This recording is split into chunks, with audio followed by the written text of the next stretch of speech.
Bet Online is the world's most trusted betting platform and your number one source for everything football. From the preseason NFL to college kicking off, Bet Online has every stat, every matchup, and even live odds and spreads while the games are being played. Think you know your stuff? Get on our winner takes all $300,000 NFL pool for the upcoming season. When the game's over, head on over to our online casino and get in on a game of blackjack or poker or unwind with over 150 slot games. Head to the website today and use the promo code BELIEVE, that's BLEAV, and get in on the action. Bet Online, the game starts here. Who that say they gon' beat them say? Who that? Who that? Who that say they gon' beat them say? Who that? Who that? Who that say they gon' beat them say? Who that?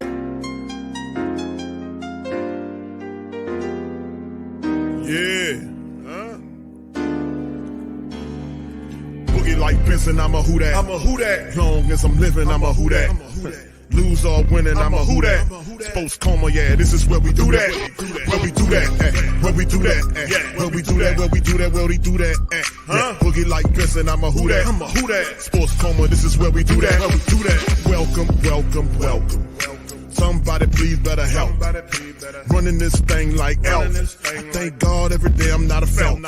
Go to YouTube live with Big Q and the guys. If you ain't ride or die, the bandwagon get flipped. Been marching in, that was way for the ring. I was yelling out your shame for the championship. Bucking on town, duck down. Falcons, pluck, get shut down. Panthers ain't much touchdown. The vision really belong to us now. So much hate on the Saints, you could probably tell. Ever since Bounty Gate hit the NFL, when things seem fishy and you probably smell the crooked referees on Roger Goodell. Yeah, probably like this and I'm a who that. Every day I'm living, I'm a who that. Lose or winning, I'm a who that. It's the Sports Coma, this is where we do that. Where we do that, where we do that, where we do that, where we do that, where we do that. Boogie like this and I'm a who that. It's the Sports Coma, this is where we do that. At this point, You're listening to the Sports Coma with Big Q and the guys on the PRO Media Network.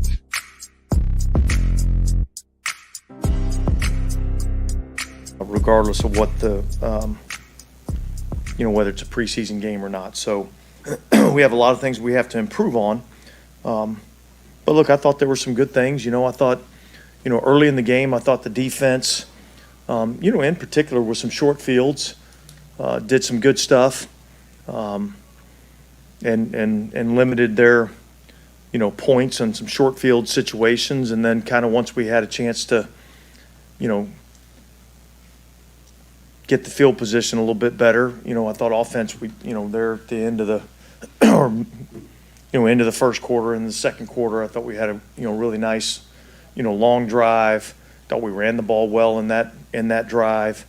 And we were able to convert that, with a red zone score, so I was really pleased with, overall what we were able to get once we kind of got, some field position. Obviously, early on in the game, we got a couple of drives where we're backed up, and it made it a little bit more challenging. I think Sed had a play that he could have made over on the sideline, would have potentially gotten us a first down that, might have, kind of got us going just a little bit. But overall, I saw some positive signs. Thought we were a little bit better up front early on.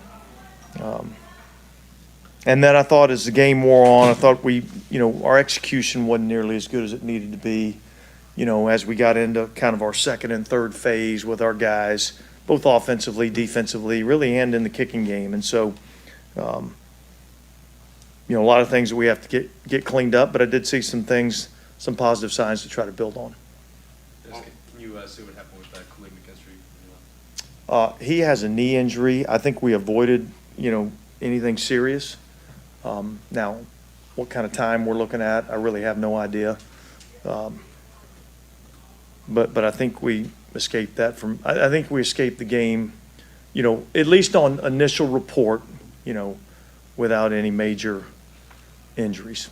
DA, was that long drive kind of how you envisioned what you want the offense to look like? Well, look, yeah, I mean, I like our ability to be able to run the football, some play action passing game. I think, certainly I'd like for us to be able to get some explosive plays. I know this team that we just played traditionally doesn't give up a lot of explosive plays, so I think we knew kind of going into the game, that would be kind of challenging. But in the way that we were able to run the football, on that drive, I thought that was, really, really encouraging. What would you say about the decisions to not field punts inside the 10? Did you? Yeah, I think for the most part, I thought we probably should have fielded most of those. I think there may have been one that I thought was a good decision to let that go, and but yeah, I thought we probably could have fielded a couple of those that we didn't. Did something happen to Dolan Hoker pregame? He sprained his ankle pregame. Prior to really pregame, just throwing with the quarterbacks early on. So,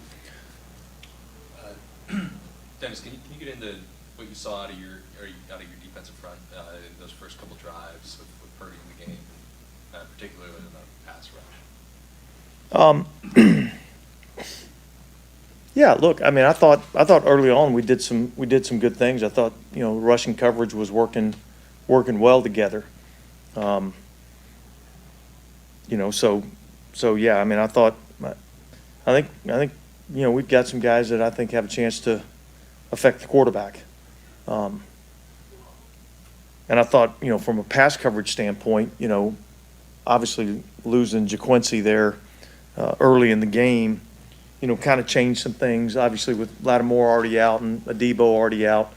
But I thought overall from a pass coverage standpoint, I thought we were able to hold up pretty good.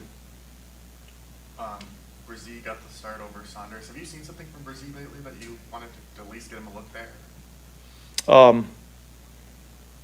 Yeah, look, he's done some good things.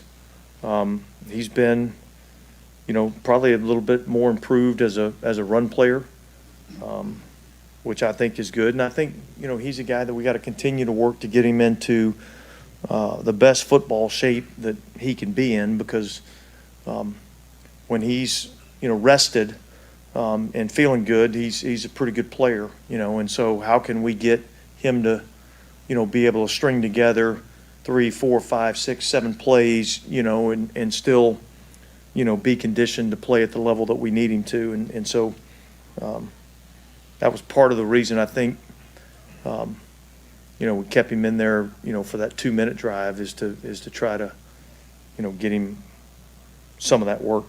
I know you haven't looked at the film, but just initial impressions of Rattler here. Yeah, it'd probably be unfair for me to, say. I mean, I thought there was a couple of plays there late in the game where I thought Jake did some really nice things. I thought it was a little, kind of disjointed, when Spencer was in there, and I don't think it was all his fault. I mean, the one play, the ball's on the ground on the snap, so, we'll have to go back and look at it. But, I really thought there were some good things that we did, with the first group. And yet there's some things that we have to be better at. And then I thought, after that it was, a little inconsistent and sloppy at times. Was the plan to play those regulars 3 series, or just did you want to see how it went on offense? Well, look, I mean, I think we went into this game saying, we wanted to get our ones probably, quarter and a half, 15 plays, somewhere in that vicinity. When we went on the long drive offensively, I was like, let's just keep them in there and let's finish this drive, and then once we were able to finish the drive and get the touchdown, I'd seen enough of the, first wave of guys. How much did the joint practices being canceled affect your decision on? Would you have played them even if you had the joint practices? Or did that change? Well, look, I mean, obviously that's a hypothetical question, so I don't really know, I think you go into all these games and it's really based on what I feel like we need, and certainly I felt like where we were, that our guys needed to go in and play in a game-like situation. And so we played them. And the plan was to play them quarter and a half, 15 plays, somewhere in there. I don't remember what the final numbers came out to be, but that was kind of the thought process going in. And look, we'll go through the practices this week, and somewhere around, towards the end of the week, we'll make a decision on, who and how much we want to play in this final preseason game. And I know it's, again, not looking at the film, but is Rico Payton kind of helping his cause maybe a little bit? I thought he did some really good things. They tested him, threw the ball down the field on him, several times. Yeah, I think he's done some good things. Yeah, you getting a feel for your team? I mean, do you have a feel for your team at this point? Yeah, I got a better feel for them, and yet, I don't think the final verdict's out yet in terms of what we got, or what we're going to be.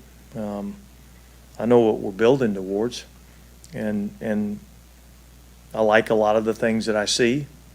I like a lot of things that I'm feeling from our group. And yet there's some things that I think we still got to improve on.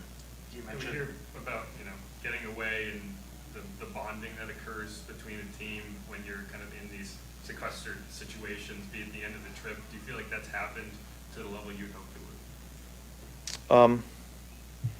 Yeah, look, it's been good. It's been really good. I think we got a close team. I think we got a close group. So I like that part of, where we're at. You mentioned the starting position that the 49ers had. What'd you kind of make of the punting game tonight? I think they won the punting battle. I think they did a better job of, pinning us down than we were able to do. So that's what I thought. All right, all good? Thanks. You might call me Santa friend, but I'm the cleanup man. The cleanup man. He'll sweep your girlfriend off her feet. The reason I know so much about him is because he fooled up an old girl of mine. Swept her right off her feet and into the jag.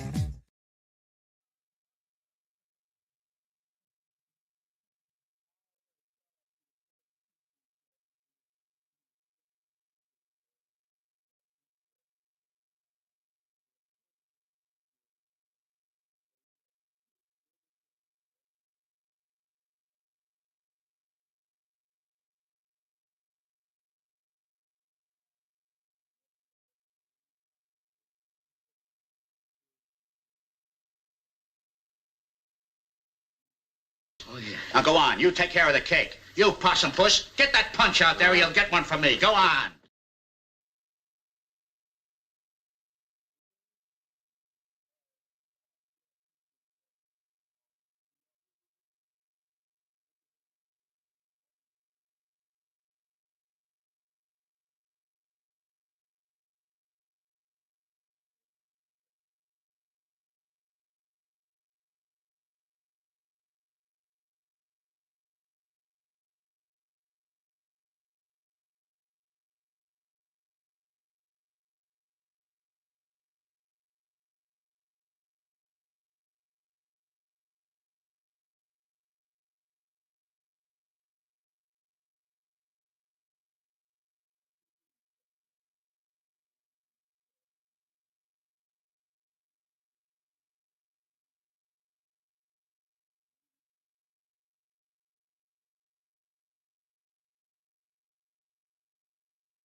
All right.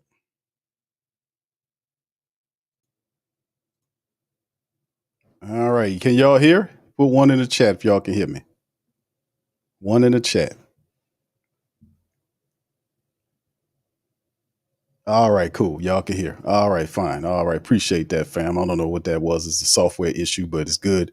But much love to y'all. Appreciate y'all being. So like I said, welcome, welcome, welcome, y'all. Now rocking with the Sports Coma with Big Q and the guys, where we have intense, entertaining, educating, and enlightening sport talk from your favorite sports fam. And every now and again, we might have a hiccup with the software and that kind of garbage. So that happens every now and again. So appreciate y'all for letting me know. Shout out to you guys. Appreciate you giving me the microphone check. All right. So big ups to the fam, man. We up in this thing, man. Listen, we're going to do a recap. Then we're going to open up the phone lines for the family members to chime in with their thoughts about what happened with the black and gold, man. Listen, man, all I can tell you is that the Saints had several opportunities to actually win this game. The defense did a pretty decent job of holding the 49ers offense down to field goals. The touchdown off the broken tackle, Jordan Howden missed near the goal line. You know, there were a lot of things to talk about in this game. I had a list of things, but I've seen a very good article that I'm going to go over from Saints News Network, Hendricks, that pretty much covered everything that I was going to say. So we're going to make that show that kind of article. But like I said, the Saints had an opportunity to win this game toward the back. Jake Hayner had an opportunity to fire a ball in there, and he threw it at the back of the defender. He should have. I don't know why he didn't put it up higher. You got a 6'4" wide receiver with jumping ability. Put that goddamn ball up high. Let him go. Give him an opportunity to get it. Threw it too low and in the back of the defender. And, you know, he had a chance to kind of play hero, and he couldn't seize the day. So we got a poll up, family, that I made that's in the chat right now for the family members that's chiming in. Who do you think is in the lead for the second string QB spot, Hayner or Rattler? Right now, out of the 50 plus family members that's polled, it's saying 58% of them are saying Rattler's in the head versus Hayner's 43%. Now it's increased to 50. So it's 57 versus 42% now in favor of Spencer Rattler. So as you guys, if you hadn't had an opportunity to chime in, please chime in that poll, man, and let me know who you think are the guys, which one of these guys are in the lead. You know, Rattler didn't have a great game last night. Neither did Jake Hayner. Jake Hayner could have had an opportunity to kind of put himself ahead right here to make something happen with a touchdown drive situation, and he didn't really seize the day. But a lot of other great stuff to talk about, man, in this game. So let's kind of go right into the article, if you please. Shout out to everybody, man. Appreciate y'all being in the stream. I see everybody, man. Much love to all of the fam. Appreciate y'all. Big Sean, Brian's Power Guard, CB Allen. Big ups to you, Ronnie. I see you, brother Ronnie. OG Jerry, Pelicans, Nola, bro. Trey, what's up, Trey? Son of Trey. Shout out to you, brother Joseph Billings as well. TJ Scottzilla. All right. What's up, Brian? Shout out to you, Beverly. Big ups to the queens that's in here. Who Dat Daddy as well. Big ups to you, brother Claude, DJ Twigger, brother Tedra's in this thing. All right. What's up, Abby? How you doing, fam? Appreciate you as well. Good to see you in the building. L-Dub, what's popping, fam? Good to see you, Dana. Shout out to you. Good to see you. Big ups to everybody. What's up, brother Hakeem? What's happening, my brother? How you doing, sir? All right. Big ups, man. All right. And everybody else, I see. Yeah. Oh, yeah. I'll talk that shit down. I keep that thing on me. What's up, Mickey? Shout out to Slick Mickey Loomis. Slick Mickey in the building. All right.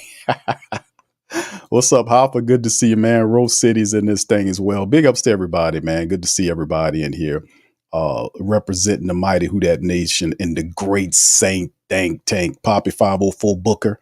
I see you, fam. Michael. Much love, everybody. JT, big ups to you, my brother. 985 live in the building. 985J is in the building as well. And Scoob, big ups to my brother Scoob. What it do, pimpin'? Shout out to you, brother. Good to see you as well. Much love to everybody, man. You know, I always got to give my shout outs. Acharimo, what's up, fam? Good to see you as well. Brother Charles is in this thing. Black Major, big ups to all y'all, man. Appreciate y'all.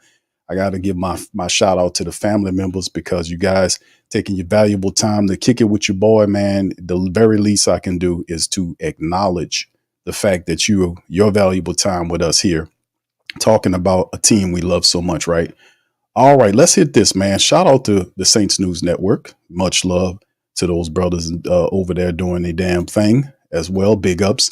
And this is a really good article right here that John Hendricks laid out there. Shout out to brother Kyle T. Mosley, brother Bob, doing their thing. Another good one. Preseason insight. What did we learn about the Saints? The Saints didn't win, but that's not always everything in preseason. Here's some of the biggest things that we learned about New Orleans from their game against the 49ers. And a lot of this I definitely concur with. The Saints wrapped up their time in California, also week 2 of the preseason after taking on the 49ers Sunday evening. The team ultimately lost 16-10, but it gave us some really good insight as we get closer to the regular season. Here's some more things we learned about the black and gold. The run game can be the Saints' offense's friend. Yes, indeed. And it is the major component in which how the New Orleans Saints are going to do anything. I've been saying that. I've been very consistent about this over and over again. If there is a playoff trip in the future for the New Orleans Saints, it has to be on the beautiful golden brick road known as the running attack. It has to be. It cannot be Derek Carr leading the offense because he simply does not know enough of this offense to do it. Now, that's not saying that Derek Carr, it's a small percentage that Derek Carr can pick up the offense. Last year, he took a long time to do it. He was dealing with a lot of stuff. Maybe is that the same situation this year? I mean, the guy is used to change and adjusting, picking up 7 or 8 offensive systems in 11 years of his career. So he's definitely used to adapting. But how fast and how well he adapts is yet to be determined. It could be like it was last year, or it can be shorter. We don't know. But what we do know is that if we're going to have success, it has to be through the running attack with play action Carr in tow. That is what I do know. Play action. There you go, CB Allen. Play action Carr. That's who you need. That's who you want. Anybody else, you asking for trouble. Just being honest with you. All right, let's delve back into it. The Saints maintain the importance of being able to run the football first under Clint Kubiak's offense. They put out there on their touchdown drive. It went 95 yards. It took 16 plays, and 8 of them were runs that resulted in 49 yards on the ground. Jamal Williams looked really good out there. And the better news is that the offensive line was putting in work. It might not have been the first defense for the 49ers, but it's a start for New Orleans, right? Like we said, that's a big part of it. That is a major part of it. The running attack is what we need. No doubt about it. And I got another article I'm going to share with you about NFL team priorities that came via Bleacher Report, I think it was, that somebody sent me, and I just wanted to comment on it, and I'll do that after I finish this article. Trevor Penning held up fine. This is another point of contention in the Who Dat Nation is the New Orleans Saints offensive line. Trevor Penning at right tackle got a lot of reps yesterday, and he held up fine under pressure. So a lot of people have been really aiming at Trevor Penning, and rightfully so, because he on tape looks like he is suffering from a lot of mental issues, confidence issues, forgetting his technique and all this kind of stuff that you go back in his college film, like, bro, you did that. Why are you doing it? So a lot of stuff he struggled with. But guess what? In this game, he actually did really well. He had a few things that happened early on, but then he synced in, and then he was all good. So, and why I got to give Trevor Penning, some, and I'm gonna clap it up for him now. I'm gonna clap it up.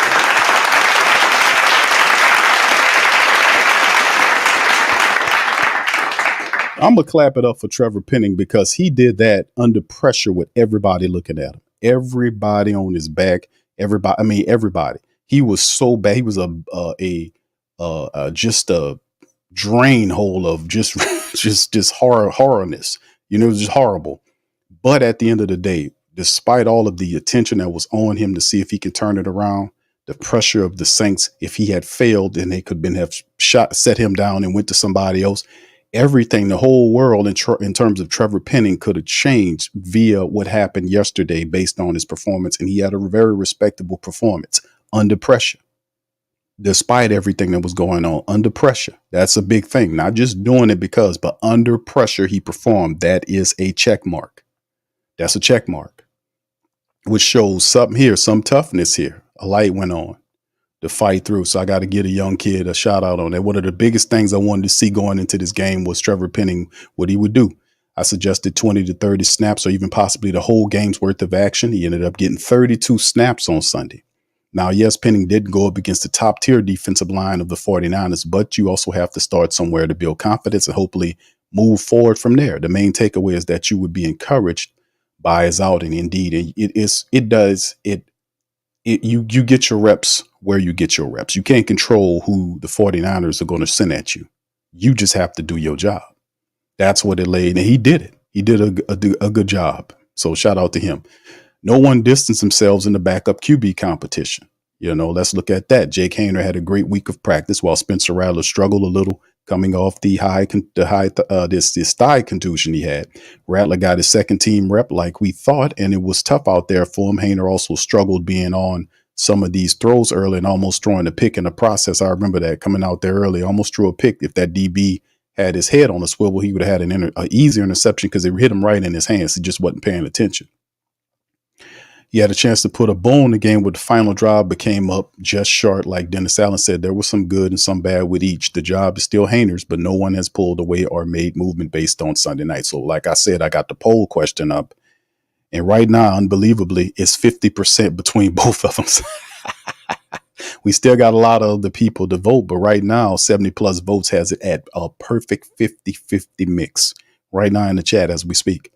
So what's interesting is Jake Haener could have had put some, he could have maybe inched ahead of the competition right there with a solid performance because Spencer Rattler's performance yesterday it was a rookie performance. He looked like a rookie, like what he's supposed to look like. He struggled. He got knocked around in there. He fumbled the ball. He gathered a fumble, almost got injured the way he fell. The guy fell on it, almost ended bad. The way he is. And he kind of popped up at the guy, rolled over him, on him. He popped up kind of really oddly, but they determined that he was all right. But Jake Haener, that touchdown there at the back end, potential touchdown when he's supposed to find A.T. Perry, or that would have definitely helped. So you just leave that where it is. The injury bug was contagious for the Saints. So yeah, we had to deal with some injury situation. It wasn't a good sign seeing Dalen Hawker and Kevin Rader getting hurt in warmups before anything actually happened. Hawker hurt his ankle and was unavailable, which was a major bummer. Doesn't sound like it's anything serious. That's a positive. However, it wasn't the only player to get hurt. Second round pick Kool-Aid McKinstry hurt his knee, and it appears that a major injury was avoided. Kool-Aid is okay. We'll see how it affects his timetable, but nothing serious, which is a lot of injuries happen, a lot of stuff, but nothing serious is the key phrase there. Nothing serious. Other players who popped into the tent, including Cesar Ruiz, Tyrann Mathieu, and Christian Boyd. Boyd is fine, as well as Ruiz and Tyrann Mathieu. However, it's not exactly ideal seeing who the key players getting hurt at this stage of the preseason. Sincere Haynesworth suffered an MCL sprain and John says he was told that he got the news. He tried to go back in and wanted to play. Now, Rico Payton also got hurt during the game, but he said he's good to go after further imaging. So that's good. Rico Payton's really been balling. New Orleans was already down on plenty of players, and so we'll see if getting back home brings some of them back into the mix and who might join the list. So one preseason game remaining against the Tennessee Titans. More than likely, you won't see any starters. Maybe you'll see Trevor Penning get in there and get some reps because I would put Penning in there for us. Let him get some snaps in there. Every little bit helps. You don't need a 2-week gap between if he doesn't play next week against the Titans and then the following week is that's another week before you get to the first week of football, which is the 8th, I want to say, of September. So that's quite a distance for Penning not to get any reps. If I'm the Saints, I'm putting Penning in there. Let him get those reps. I'm letting him get at least 2 halves worth of reps. That's what I mean. 2 quarters worth of reps is what I'm looking at. So we'll see how they do. In terms of the quick hits, you didn't see the whole version of the Saints offense on Sunday, but you saw some bits and pieces to it. For instance, it's the usage of Taysom Hill, the impact he will have his season is something we've seen all training camp. So yes, the Taysom Hill thing, we've seen him at the fullback role. We've seen the Saints give him the ball for the only touchdown. And that's what we was talking about in Trevor Penning. And not Trevor Penning, of Taysom Hill, what he was supposed to do in terms of the fullback, the Kyle Juszczyk role that we wanted to see Taysom Hill in, because Like I told you, I mean, he can be a better, and this is a big statement, but he can be a better Kyle Juszczyk than Kyle Juszczyk. Kyle Juszczyk is not running around people like Taysom Hill is. Taysom Hill was in there blocking. He carries the ball well. He can catch the ball out the backfield. He's what I call him, a MMN, a mismatch nightmare. That's what we call that, man. A mismatch nightmare. So is Elvin Kamara. So is Chris Olave. So is Rashid Shaheed.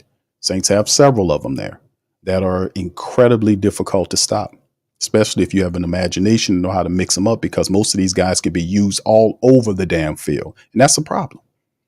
Moving them around and create mismatches, that's a part of the game. If you can find mismatches and take advantage of it, the Saints so fortunate and blessed that they have several of them in the same offense. They just have to have the discipline, overall, the intelligence and imagination to be able to get the most out of their mismatch nightmare players.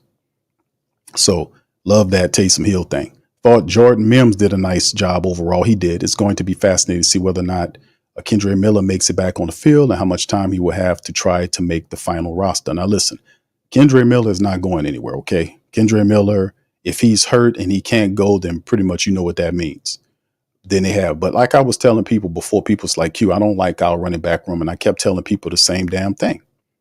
That the running back room is fine. It's one of the best rooms that you have. It's one of the best on offense that you have. Probably the most stablest room that you have on the offense is the running back room. I wouldn't touch not one person in that running back room. Leave them alone, because you're going to need every bit of it to carry this team forward. So if that Jordan Mims is excellent. If Kendre Miller can't go and he needs more time to rehab, that's fine. We'll sit him down for a little bit. We got somebody to take it. James Robinson was running real good. Even Jacob Kubota was running real good. The north-south runner from Louisiana, he was doing good. He was doing good. I love the running back room we have. Very solid. All right, Rico Payton has been steadily emerging after a tough start to camp. He's easily one of the most improved players and has put together 2 really strong outings. He's one to watch. I think I seen somebody sent me something on Twitter with a statistic saying Rico Payton is the most tested cornerback right now through 2 games in the preseason, and he's doing pretty good. When I seen Rico Payton could play. We see all these other guys, and we talked about the young cornerbacks behind Kool-Aid McKinstry. If injury hits the Saints secondary, what happens? What goes on? If injuries start to affect the Saints cornerback room, what happens there? We know what Laddie Daddy could do.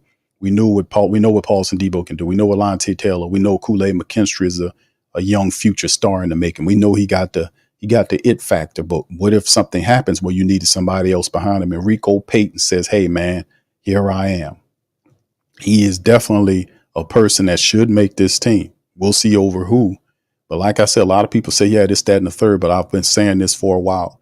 It's all under Dennis Allen over the last couple of years. There's always a silly ass 53-man roster pick or two that don't make any sense. And we've seen it over the last couple of years, so I'm not expecting him to change that.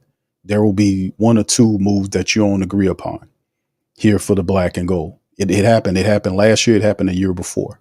So but Rico Payton's making a strong case, and fundamentally speaking, if you have guys that do what they're supposed to do, they're supposed to make the team. That don't always happen here. All right. Then, of course, he said what's really disappointing in seeing Isaiah Foskey make some plays, and also Peyton Turner. The only Turner stepping up, the only Peyton is doing anything is Rico, because Peyton Turner ain't doing shit. He swapped the quarterback, and I don't know how he missed him. I don't know how he did that. That was just crazy. Isaiah Foskey was running around there with his head like a chicken with his head cut off. They didn't really impress me with their play yesterday. Saints need those 2, and it just wasn't their night. Both of them looked not good. But guess what? They're not going anywhere. They know those guys are not going anywhere. They're positioned right where they're supposed to be, and the Saints going to keep that lineup of Chase Young, who looked good, Carl Granderson, Cam Jordan, who played pretty well in the reps that he got, and of course Peyton Turner and Isaiah Foskey, the snowman, the Foskey, the slow man, Foskey, the no man, whatever you guys were calling him yesterday during the live call-in stream is respected, just to be honest with you, until he steps it up. Chase Young is a beast and might be one of the best pickups in years if this keeps up, and that's one of the things we called on It's like the Saints got him for $12 million. It was a gamble because it was surgery involving his neck, which was tied to his back, which is a certain song I remember back in the day that I care not to repeat right now. But as we move forward, Chase Young, and we said this before, is that, and I think this was a past poll question at some point a few shows ago, we talked about if Chase Young is healthy, who is better, Chase Young or Carl Granderson? You know, who's better? Matter of fact, give me a second. I'm going to put that poll question back up there.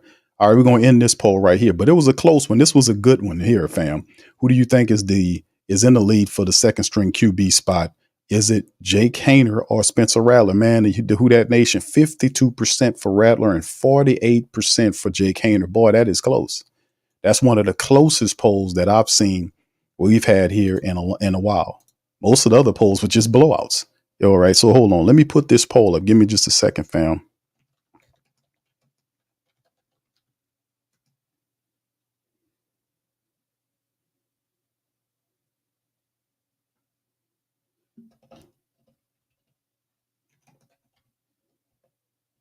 How can I phrase this?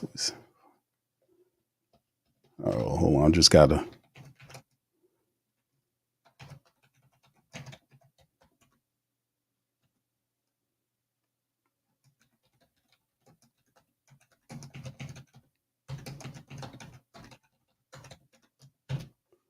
All right. Let's see. All right, hold on. Here we go, fam. Let me put that poll up there. Let y'all answer that. There it is. Is Chase Young better than Carl Granderson? A healthy Chase Young. Is a healthy Chase Young better than Carl Granderson? No disrespect to Carl Granderson, but that's the question. Is he better? Y'all give me, while I'm going over the rest of this stuff, y'all let me know. All right, going back to this Chase and about the Chase Young thing, looking really good. And him and Carl Granderson is going to be an absolutely fantastic pairing because both of the guys have the ability to not only rush the passer, but they play the run really well. If guys try to leak out, they can contain, and the Saints can provide pressure interiorly with their interior defensive tackles or linebackers blitzing gaps to create extra pressure there. So, I mean, like I said, those two guys there is probably our most athletic tandem defensive end wise since Curl and Cam Jordan and Junior Gillette. Probably what I would say probably the most athletic and really fiery defensive end combination. So, and we know Carl Granderson is a guy that's still trying to get it together. So, and improve. He had 8-something sacks last year, and Chase Young between two teams had 7.5 sacks last year. So Chase Young's a beast, man. Yeah, I know Beverly said that's a hard one, Q. I know. But see, the thing is, shout out to you too, Bev. This is the thing. A healthy Chase Young.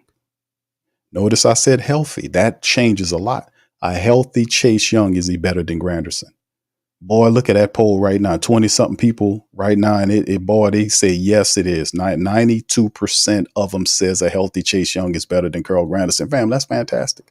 If we can keep that going, man, all season long, yeah, we definitely got a steal on our hands because if he's healthy and the Saints mix in the right rotation of defensive ends, man, that guy's going to get double-digit sacks. I wouldn't be surprised if both of them did. Who you going to block? Chase Young is listed as DE2. Granderson is the premier guy. So whoever Chase is going to meet will be guys that the DE2 usually matches up with. That is a benefit for him, right? If he's better than Granderson, that is a slick side benefit for the Saints defense. All right, really, let's go to the last bullet point. Really solid game from Anthony Orji. Shout out to Anthony Orji, man. He did an excellent job last night. Come on.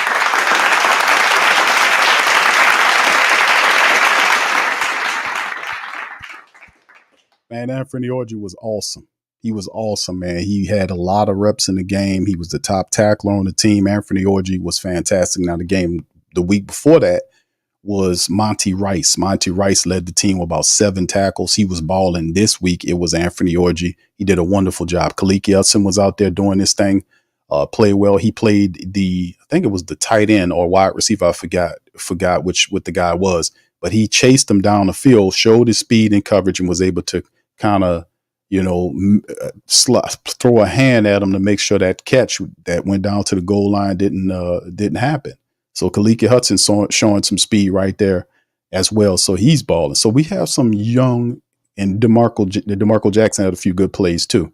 But the Saints, man, really impressed with some of our young linebackers that I've seen over the last 2 weeks. Anthony Orji solid. Monty Rice looked good. Kaliki Hudson played really well. Saints have a good, interesting situation with our young linebackers coming up, man. Maybe we could have waited on that Pete Werner thing. We didn't have to jump off the bridge right away on that. All right. So anyway, let's keep it moving. Let's go to the next article right here. And this is an article from Bleacher Report from their scouting department that says this is what they believe as NFL teams needs, prioritizing every roster's biggest weaknesses after preseason week number 2. This is what they had to say about our New Orleans Saints and what we need to do in terms of picking up and add some people to our situation. So let me see if I can get on down past the rest of these garbage ass teams and get to our squad, the only squad in the whole world that matters, baby. If we're talking pro football.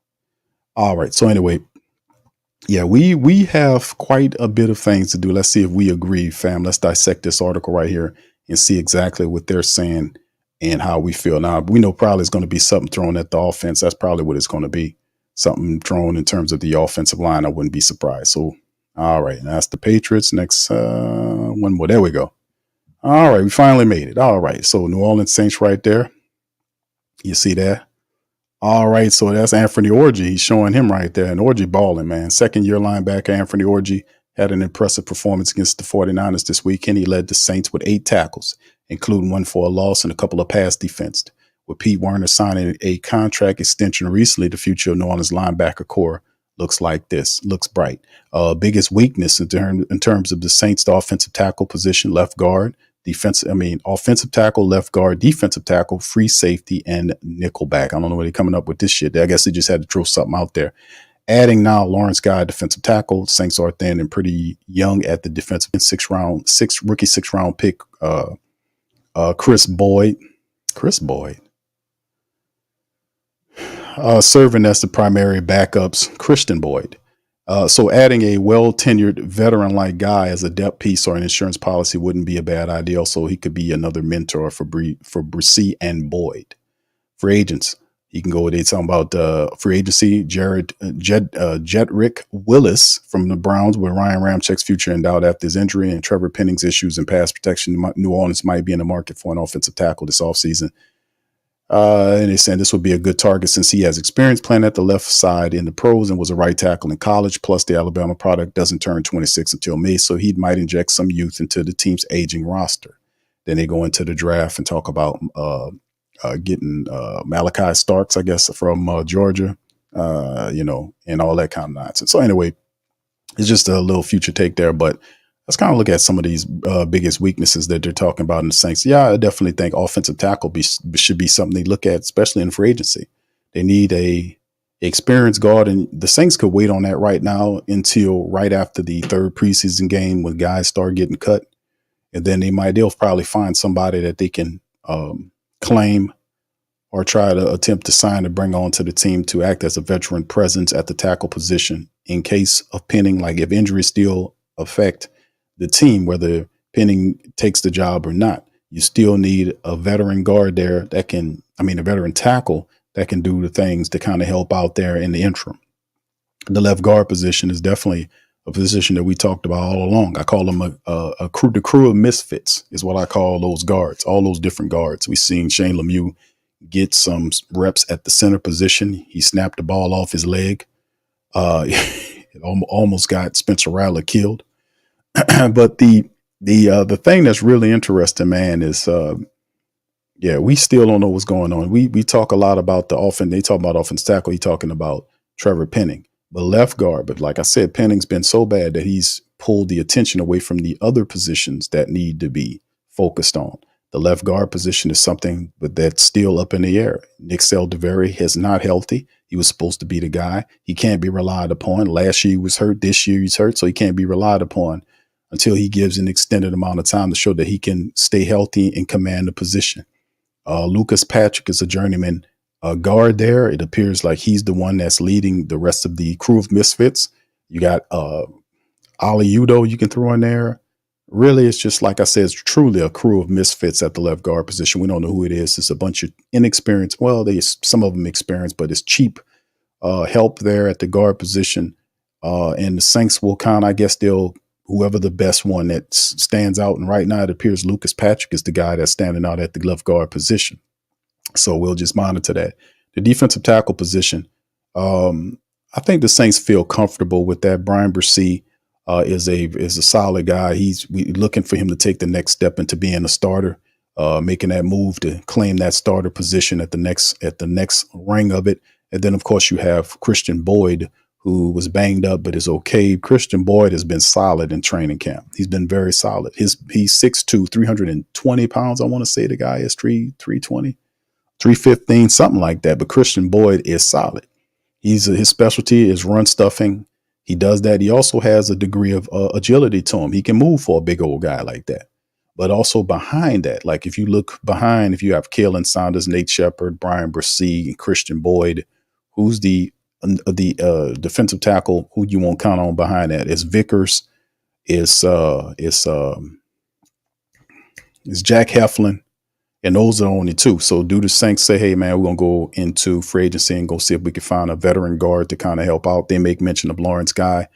I don't know if the Saints do that. I think if they feel like they need a fifth interior defensive tackle, I think either Vickers has played well enough to kind of tip his hat. And I like Jack Heflin. I really like Jack Heflin a lot. Jack Heflin can play. He really can. I've been talking about Jack. I like Nico Lalos too. I like Nico Lalos and Jack Heflin. Those guys are football players. They can play. They just don't have a big name. But you put them out there, them guys make plays. So that's interesting. Then they talk about the free safety position. I don't see that. I think the secondary is a top 5 secondary right now when healthy. Playing at their best as a top 3 safety, secondary. Now people's talking about the Justin Simmons thing. We missed out on Justin Simmons, and he ended up going to the Atlanta Falcon people. And I was like, it's all right. It's trust me, it's okay. Okay, it'll be all right. All right. Justin Simmons and Jesse Bates, they make a nice combination there as well, and that's cool for Atlanta. But at the end of the day, I like our secondary too. Now, does Simmons make our secondary the number 1 secondary in the NFL? Yeah, he would have. But once again, the Saints are a team that's supposed to be dealing with cap issues, and all of these decisions are supposed to be based on that. It's supposed to be based on cap situation. It's supposed to be based on the fact that they got less than $12 million right now. Mickey Loomis is not supposed to be kicking the can for this year and next year. He's supposed to be disciplined in his approach to contract signing. He wasn't that with the signing of Pete Werner. You could have waited on Pete Werner, let Willie and him compete, and then the winner of the competition get the contract. And you're going to just award it to Pete Werner? What if Willie beats Pete Werner out and pushes him to the third? And you know Willie Gay going to play on the field. He's going to be out there next to DeMario Davis because Pete Werner doesn't cover tight ends, especially athletic ones good. You need Willie Gay out there. So like I said, I don't know what's going on with the priority or what's the term? When you have, like we're saying, for my people that's good with money, because a lot of people are not good with money. If you have a certain limited amount of money that you're supposed to work with, you're supposed to see if you can make that dollar stretch. You go into a grocery store, you're not going to go right to the ice cream section and start buying shit. Well, you would hope not if you got children. If you're living by yourself, you probably can go ahead on and do that. But if you got children, you got a limited amount of money, you're going to the essentials. You're going to get you some, you're going to get that bread. You're going to get you some meat, turkey meat, whatever you eat, vegetables, fruit, all that kind of stuff. You're going to get stuff where you can make meals that stretch. You know what I'm talking about. You're going to buy some beans. You're going to buy, you see what I'm saying? Y'all know who I'm talking. Y'all know what you're going to do. My experienced folks out there know how to make a dollar stretch. They know how to buy certain foods and make multiple meals, such and such.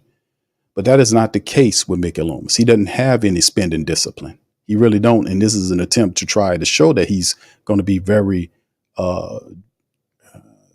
disciplined with his spending habits, which doesn't make any sense. There's no priority in none of this. Don't bring Willie Gay here to compete with Pete Werner and then give Pete Werner the contract before the regular season even get here. So, I mean, it doesn't make any sense, especially if Willie Gay outplays him. Then you're really looking at something, aren't you? You're really looking at something, aren't you? Because that man here for a reason, because they brung Willie Gay in here because he's faster than Pete Werner. They need that blitzing linebacker to get there and to cover them goddamn tight ends. To get to those mobile quarterbacks and neutralize the threat. That's why I'm saying Chase Young, Carl Granderson, Willie Gay makes the Saints defense fast. It basically fixes and repairs the Achilles heel in terms of mobile quarterbacks killing the Saints and tight ends that whip the Saints ass, like the guy from what's his name, man? I keep forgetting the man. The dude from Detroit, the dude from Minnesota. These guys here, they tear the Saints up because the Saints have a difficulty covering the athletic tight end. Willie Gay is brung here to neutralize that. So that's on him. But in the end, like I said, man, that shouldn't have been something. They deserve all the press from what happened with the Justin Simmons situation because they shouldn't even brung him down here. You didn't have the money to sign him. People signed him a 1-year deal, $8 million. And guess what? Atlanta didn't have the money either. Was when they were looking at him, before they signed him, I went and looked up their cap situation. Them people had $3.3 million on the cap. They had to rework their salary. They had to rework some deals to get stuff done because they traded for Judon at the time prior to signing Justin Simmons. So they had to rework some stuff, and then they gave him $8 million with 7.5 of it guaranteed, which basically works out to almost half of what he made last year, which was what, $14-15 million is what he was making. So in the end, it wasn't about years as it was being reported upon. It was about money, which is what I said, just that Justin Simmons likes money. He doesn't like to work cheap. And the Saints probably offered him a 1-year deal at probably $2 or $3 million less than that. But the point is, we didn't need to go and pull Bates down. I keep saying Bates, Simmons. We didn't need to bring him down here. If you want to bring somebody down here, bring somebody down here that fits a need. You need help on the left guard. How about that? You need some depth at the right tackle position if injuries hit. How about there? You see what I'm getting at? There are other more important parts of the team that could really use that type of attention as opposed to a luxury player to make you go from a 5 or third top secondary in the league to a number 1 secondary. I'm good with my secondary. Let's just see if we can get some help on the offensive side of the ball. Because if we don't move the ball the defense don't matter if you can't score. If you can't score and move the ball, that doesn't matter. If you can't score and move the damn ball and they can, your defense is going to get wore down just like they did last year when they start running on them and they start giving up 119 yards a game. So, it's just, that's what I'm saying. The priority of what are we doing with this? What's the priority? What's the common sense moves here? You got Elvin Kamara up here with his hand out. Where's the priority? Number 1 player in my offense looking for a contract extension. Okay. Now how about the second player? How about Paulson Adebo? He got a contract coming up. So, it's just, I don't know what these guys are doing. I can't say nothing about Mickey. All right. And of course, I don't agree about the free safety position. I think we're good. The nickelback situation with Alontae Taylor is fine. I don't know what these idiots are talking about, this nickelback shit. That was just something he threw up there. So, the nickelback position is fine. We good there. Alontae Taylor was in a sophomore year last year. He will have a similar season as what Paulson Debo had here. I like Alontae Taylor. He's smart, disciplined, and he's tough. Mentally tough, and he will be fine at the nickel position. All right. Yes. I got you, Charles. I hear you, brother. I hear you. All right, fam. We're going to get ready to open up the lines, man. Charles said Q already told you why they gave that man that money. I hear you, brother. I hear you. Yeah, there you go. Thank you, Ro. Is Hawkinson, and what's the dude from Detroit? I keep forgetting the dude from Detroit, y'all. Put in the chat who the damn dude is from Detroit. LaCondra? I can't. Lasorda? What's the man name from Detroit? I always forget the man name. Y'all help me out on that. I always forget his damn name. I don't know why I do that. Can't remember his damn name for nothing. All right. Yeah, Laporta. There you go. Oh, man. Damn. Why can't I remember Laporta? What's going on with me? All right. T Dirty says when you're spending somebody else's money, Q, sky's the limit. Buy whatever you need, baby. I hear you. Thank you. What's up, T Dirty? How you doing, man? All right. Yeah. Mick says, Judon wants, he wants a new contract too. Okay. Yeah, there you go. Laporta. Thank you, Deuce. Appreciate you, man. All right. L-Dub says Laporta. Y'all know y'all already put it in there before I even asked y'all because y'all know I always forget. Laporta must be French for throw the Saints in the trash can. That's what Laporta must means. The porta means porta potty, which means the crapper. La means the crapper. That's what it means when the Saints play the Laporta. Laporta means Laporta potty. And y'all can see my Spanish is very bad here, so y'all just have to work with me. All right, here. Okay, what's up, Will? Shout out to you. Yeah, I always forget that. All right, but I guarantee you now, I remember it now. What I just did, I put Laporta potty. Yeah, I remember that shit then. I remember that. All right, I guarantee you, I remember it now. All right, anyway, man, let's. Yeah, because Laporta is French for the Saints look trash against the Lions when he's out there. That dude cut the Saints up something fierce. He almost did it by himself. The guy was fantastic. I was like, who the hell is this guy? He was awesome, man. That guy was terrific, man. He was absolutely terrific, man. He was awesome in that damn game, man. All right, so fam, anyway, let me get ready to see if I can do this. I'm going to open up the phone lines right here, fam. Give me a second. Let me see if I can get this stuff to work on my stuff here. So y'all give me a moment here. I haven't used this system in a while. Let me see if I can get it going. The information, fam, I think is, let me see.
All right, am I back on? Put one in the chat if you're okay. Y'all can't hear. All right, they're saying they can't hear. Okay, I hear you. Can't hear. All right. Hold on just 1 second, fam. All right. Okay, y'all can hear me now. Okay, cool. Yeah, that's what it is, fam. That's that whatchamacallit. So we're gonna have to hold out on that because it keeps cutting off. I don't know why is it doing that. I'm gonna have to work on that. Will says here Laporta means Saints mutes propaganda. It mutes Saint propaganda. Okay, I hear you. All right. So anyway, fam, so we don't have to do that, man. I'm gonna have to work on that and test that a little bit more. Yeah, it cuts your mic off. So hold on. I'll tell you what I'm going to do. I'm going to just have to do it for the right way for right now until we get it right. Here, I'm going to put the link in the chat right there for the family members to chime in. So y'all can feel free to kind of hit that link and chime in. And tonight we'll open up the phone line so we can hear from you guys. Let me know how y'all feel about the black and gold, baby. What's up, Bird Talk? Shout out to Bird Talk, man. What's popping, fam? How you doing, brother? Good to see you over here, man. Much love. All right, big ups, fam. All right. All right, T. Okay, thank you, T. Dirty. All right, Brian. It should be good now, brother. You should be able to hear me now. All right. Yeah. Okay. See, you good now. Okay, cool. All right. So yeah. Anyway, the link's in the chat, man. So y'all can pop in. We'll run it until right about 9 o'clock or something. Then we'll cut it off. We got a Pelican post game report that'll be popping up later on tonight for the family members. They'll be talking about Zion Williamson, DC Lex. They'll be in the building breaking it down. All right, so y'all can pop in if you want to. That is the link right there. Let me pin that link, matter of fact. Pin the link pin to the chat. All right, looking at the wow, that poll I put up with, is Chase Young better than Carl Granderson? A healthy Chase Young, is he better than Carl Granderson? It says 89% of the people says yes, and Chase Young is DE2, Granderson is DE1. Should be able to do something with that. We should be all right. We should be able to do something about that. I think we should be able to do something about that. Don't you think, fam? We should be able to do something about that. Take advantage of the fact that Granderson is DE1, Chase is DE2. We should be able to do something about that.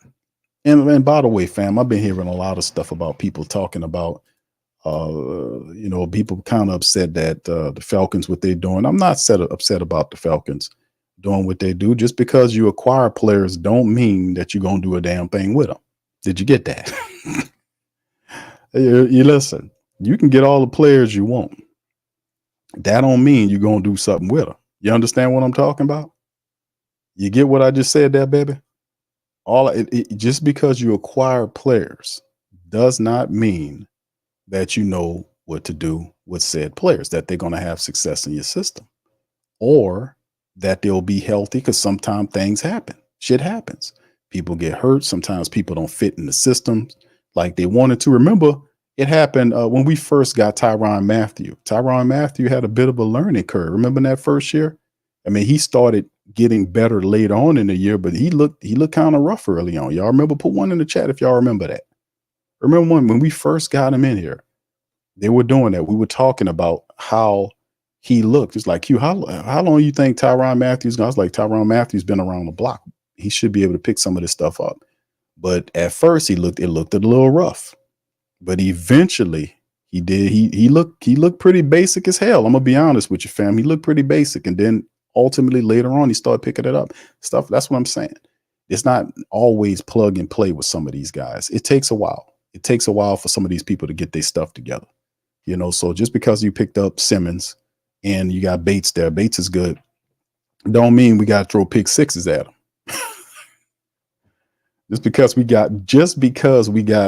got Simmons and Bates back there. I mean, there are other players, man. But listen, like I said, man, what it comes down to is that the Atlanta Falcons, let's keep it a buck. I see you, Trey. We're gonna bring Trey in just a second. Like I said, if y'all won't pop in, y'all hit that link. It's pinned to the chat. Like I said, for some of the family members in the back, the Falcons have Saint leadership there. Terry Fontenot, and he picked up people from the Saints organization to bring them there to help them win. So why are we acting like that? Well, Atlanta mean business. Yeah, they mean business. They are you. They had to mimic you to have success. Now, of course, my dog Lowe, shout out to my brother Lowe and the rest of the Falcon family. They don't like to hear that. Of course, they don't want to hear that.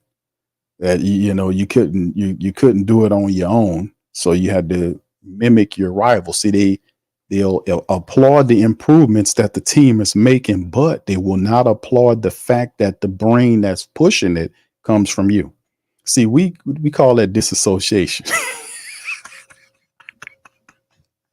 We call that disassociation. We call that disassociation. That's when you disassociate the things that you see, that, and that is also something very simple. It's called being hypocritical. That's also what it is, because you can't take one without the other. That's like one of the ministers out there who don't want to follow the whole Bible. They just pick and choose which pieces they want. Oh yeah, well yeah, baby. I'm just listen here. We this, that, and the third. We gonna do this or that, and then pick what he want to pick. It don't work like that, brother. You can't nitpick, and it don't work like that. You can't take this and then cut this off and say, okay, I'm good with this. No, you got to take the whole thing. And that's how people be. That's how they. So when I tell the who that's, I say who that's. Listen, y'all, we said that. I said that when it was going to happen. I said they were going to get better.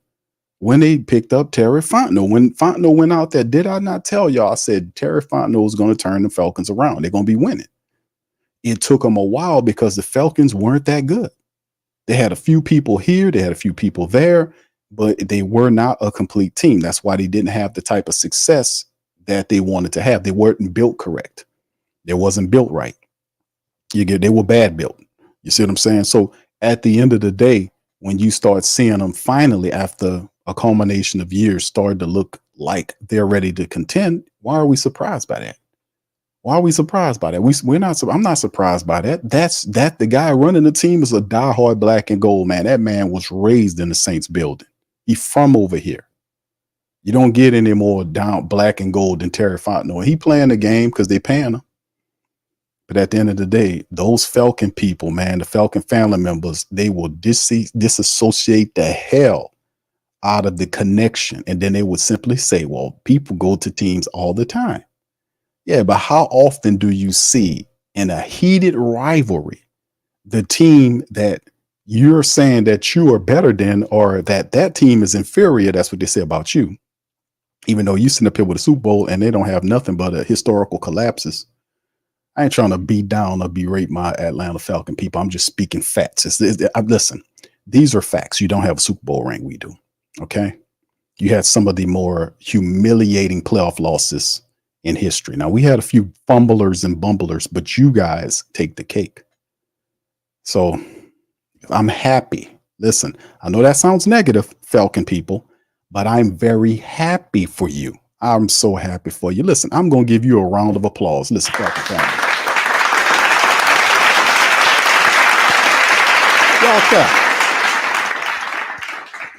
Y'all clap it up for the Atlanta Falcon people, because that's you over there.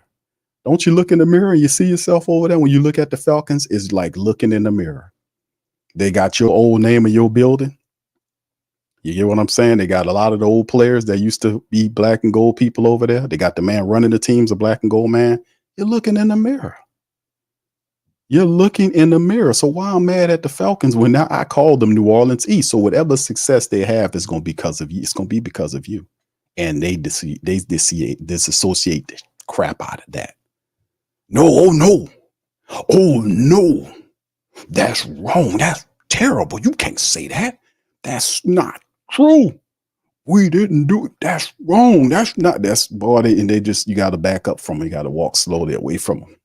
You got to take 15 steps from them while you're looking at them and then turn around and leave. That's what they would sit there in a absolute denial of fit. They will be having a denial fit. You know, they'll be standing and jumping up and down, smashing their own Falcon hat. It's the craziest shit you ever seen in your life. Crazy. But, you know, I'm happy for them. I'm happy because I know where you got your success from. And when they did that, I told them, I said, any success you get is going to be because of us. And I'm going to remind you every step of the way. So at some point, either you do it right or you do it left. It's about you're going to go right or you're going to go left with it, baby. You're going to do it correct or incorrect. That's the rule. So have the Saints been on Saint way? Have they been doing it the saintly way, the correct way? Have the Saints been looking kind of back ass lately with some of these decisions? They got a little overconfident in a lot of these. Mickey Loomis making questionable calls. Can't be criticized. Telling people you're not qualified. You're unqualified. Oh my goodness. You guys, I don't ask you for advice. Oh my God. So, I mean, it's like, what are you talking about, bro? So he been sounding like he's a member of the Falcons. Like you see what I'm saying? Almost they're trying to flip flop the roles right here. A bit of identity stealing going on. They're trying to do that. So we fighting against that. Dennis Allen. Remember, Dennis Allen come from out there. Dennis Allen is from over there. I think he born out there. I'm like, man, listen, man. Just send his ass back. But anyway, man, but that's real game, man. That's real talk, man. I'm telling y'all real truth, man. So yeah, of course, if they get the players, that don't mean that the players is going to work. They got to put them together. They got to put them in the system and see if they work. That takes time. So it really comes down the fastest person that can actually get it, and then not only get it, but apply it successfully, going to do it. Now, can the Saints make the playoffs? Well, that's an easy one. People saying, I don't know about the Saints making the playoffs. Somebody sent me something about some guy talking about the Saints was going to win one game. I don't care, man, what these people are talking about, and y'all seen that. Put one in the chat. Y'all seen some idiot talking about the Saints got one game. I cut it off, man. People send me stuff all the time. I'm just not listening to all that garbage out there. They sent out just a few seconds of it and turned it off. And this is what I have to say to the guy that made. The problem is you trying to talk with your shit and you don't know nothing instead of listening. Huh? I'm listening. Okay? No. I get $40,000, nigga, and I dare motherfucker to pop.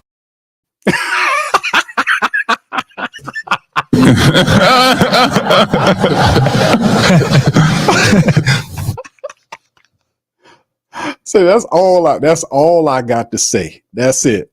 That's all I got to say. That's it. That's all I got to say about that. When I hear something stupid like that, that's what y'all gonna hear me play right there. That's it. All right. Anyway, let's bring in Trey. Trey, man, welcome on in the show, brother. Trey, how you doing, man? What's happening, bro? Who that to you? Oh, what's up, Q? Hold on. Give me 1 second. Yeah. Shout out to you, man. Man, listen, man, we doing it, man. Y'all hit the like button, hit the subscribe button, man. Feel free to share the show on social media. We up in this thing. We got Trey about to chime in. Listen, fam, y'all want to chime in too? There's a link that's pinned to the top of the chat. Y'all hit that link and y'all can pop on in here. The poll right now has Chase Young 86% saying they better than Carl Granderson. So that is kind of common sense. So we're gonna let Trey kind of get his stuff together right here. All right, big ups to you guys as well. CJ says, listen, the defensive starter looked great against the 49ers. Thank you, CJ. Shout out to you, brother. Trap star. Yeah, y'all like that, huh? That's what I got to say for all that, man. Isn't that fitting? Isn't that fitting, fam? When y'all heard that, that is what I play. I'm gonna start playing when you hear all that idiot shit because they don't know what they're talking about. I'm gonna play this. The problem is you trying to talk with your shit and you don't know nothing instead of listening, huh? I'm listening. Okay? No. I get $40,000, nigga, and I dare a motherfucker to.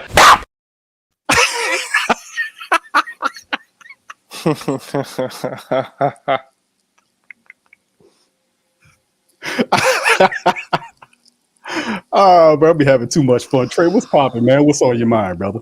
What's up, Q, man? You know it's the great Saint Think Tank, the best podcast in the land. You know how we do it. Shout out, But bro. I'm gonna get it. I'm gonna be quick with it, man. I got a few points that I want to get off. Number one, family. I want y'all to have very little faith in Dennis Allen. Well, I don't want to say it like that, but I want y'all to reserve y'all's faith because Dennis Allen is still the head coach of our team.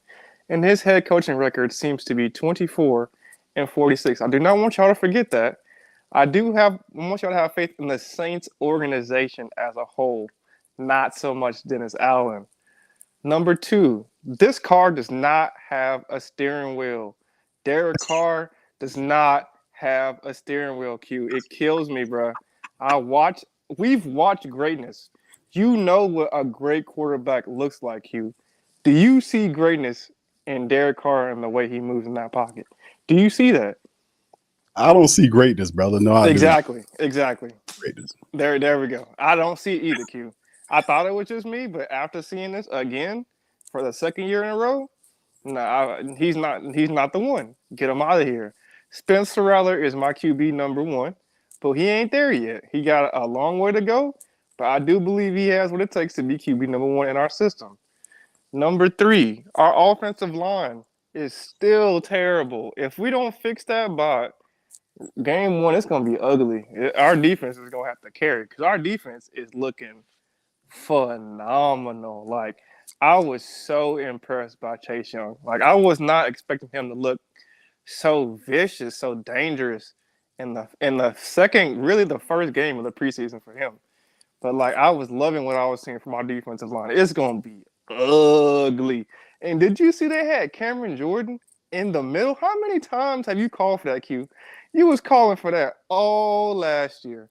Can you please put Cameron Jordan on a center or a guard so he can work somebody? And look at that. I was so happy to see Cameron Jordan line up right there that I couldn't. I was so overwhelmed. It was so happy for me to see that. Number four, I think DeMarco Jackson is going to be our dark horse for middle linebacker. He looked fantastic. Along with that new dude that he was like, it was one, I can't remember his name, but he was like guarding the wide receiver on a jump ball, and he just like swatted it with like no trouble. He's a rookie, but he played really good. I like that cornerback. Our cornerback room looks very good. I hope Kool-Aid McKinstry can, I don't know, like not get hurt, and he is a possible replacement for Lattimore. I don't want that to happen. I want to keep everybody. I want to keep Lattimore, Debo, Kool-Aid. I want to keep all that little core together because that's going to be a vicious cornerback room. We do need Free safety, but I'll let it slide because our corners are so good and our D line's gonna be good. And then what else? What else? Oh yeah, our running back. Like we obviously was missing Kamara. Like we need to get this man his money. I don't like paying. I don't think we should have paid Pete Warner. I don't think he's cut like that. He's a great fundamental football player, but he is not Luke Kuechly. If he was Luke Kuechly, I would have no problem paying him his money. But to me, Pete Warner is not cut like that. We should have paid Kamara first and then maybe thought about extending Pete Warner. But that's just me. And then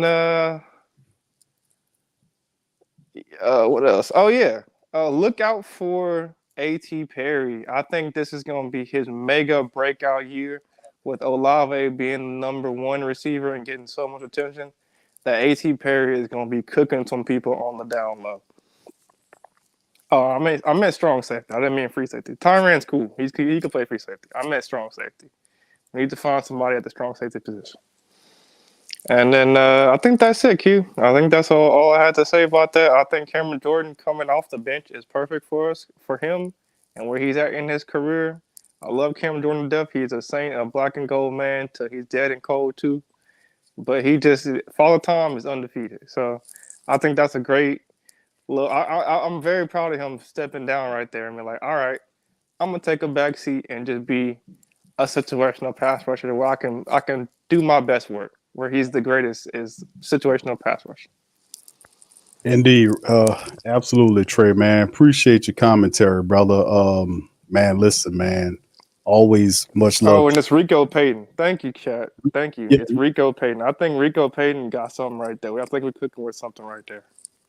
Yeah, he was awesome, man. Rico Payton, man. Hopefully the Saints see it. I mean, Anthony Audrey, Rico Payton, some of these guys have done a fantastic job, bro, in making themselves taking advantage of some of these opportunities they're getting, man. So yeah, it's fantastic. DeMarco Jackson has played, but yeah, Anthony Audrey and Rico Payton, those guys are out front looking really good. And I was looking behind to see what kind of guy we had. If Kool-Aid, something happens to one of our cornerbacks and guys have to slide up the ladder, who could step in there to make some plays? Rico Payton's been phenomenal. Saints definitely got somebody with that. Anthony Audrey's been fantastic. Monty Rice has been fantastic. Love what these young guys are doing, man. We just got to keep it going, man. We got to recognize, keep these guys on the team. Thank you, Trey. Appreciate you, bro. Yes, sir. And Derek Carr is not it. I'm sorry I have to keep harping on. He don't got it, bro. Like, I love the look of our offense. It looks like when we actually unlock our playbook for this first game, like we're gonna have something nice under this hood again. But like Derek Carr just don't have the tools to operate it. I'm sorry. Peace out, Q. Who that? And every day I thank God I'm not a Falcon. Peace out. Shout out to you, Trey. Thank you, brother. Appreciate you, man. All right, that's brother Trey Joseph, man. Much love to him, man. We got the OG Jared coming up next. Shout out to you guys. Please hit the like button, fam. We up in this thing. Talking a bit of the black and gold, man. A few comments here. Brother Wallace says, no, Q, call Metairie. I live in New Orleans. Call Metairie. All right, Tim says Falcons can only celebrate in the preseason. Let them rise up to fall. That's what I told Lo. I said, y'all rise up to go down, to burn down, So, that's part of it, man. Like I said, man, you got to be a pretty desperate person to go to your rivals, your hated rivals, and take personnel from them. That is really that's a bit of a desperation right there. And then turn around and be proud of it. I mean, it's the craziest thing I've seen in a long time, man. It's like, you're going to beat the Saints with the Saints. Yeah, you kind of mirroring us. The only reason why we got to stay on code because we got off-code coaches. We got an off-code general manager. That's the only thing. It's not the Saints way.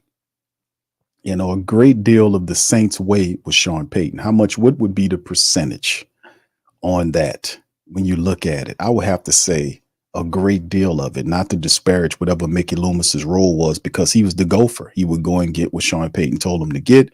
And all these coaches benefited from Sean Payton's his alpha dog mentality and everything that he was bringing. Even Dennis Allen learned under him. I guess he didn't learn how to be, he did a lot better this year in kind of trying to use Sean Payton's motivational techniques, bringing Avery Johnson in there to talk to people. In the third year, he really woke up. The thing is crazy that I was thinking about this today. Let me share this with you before I bring OG Jerry in here. This is something I talked about. I was thinking about Reese, and I was like, man, listen, the Saints, man, listen, they kind of slow on the switch. That's not really news that they slow on the switch with a lot of things that they do. Things that seem as quite obvious to us is not obvious to them. Like if the Saints would have gotten rid of Pete Carmichael last year and brought in Clint Kubiak last year, they'll be in year 2 of Kubiak's system. They waited a year before they fired him. They waited a year before they got rid of him. They should have got rid of his ass last year. And had they pulled the trigger and got Kubiak in here, or a coach similar to that, or that system, or if he wanted to do that, did it a year earlier, we'll be in year 2. But he didn't do it because he was comfortable. The pressure wasn't on like this. The moves that he's making now is because of desperation. He's facing a year in which he is under the gun. He's in a hot seat.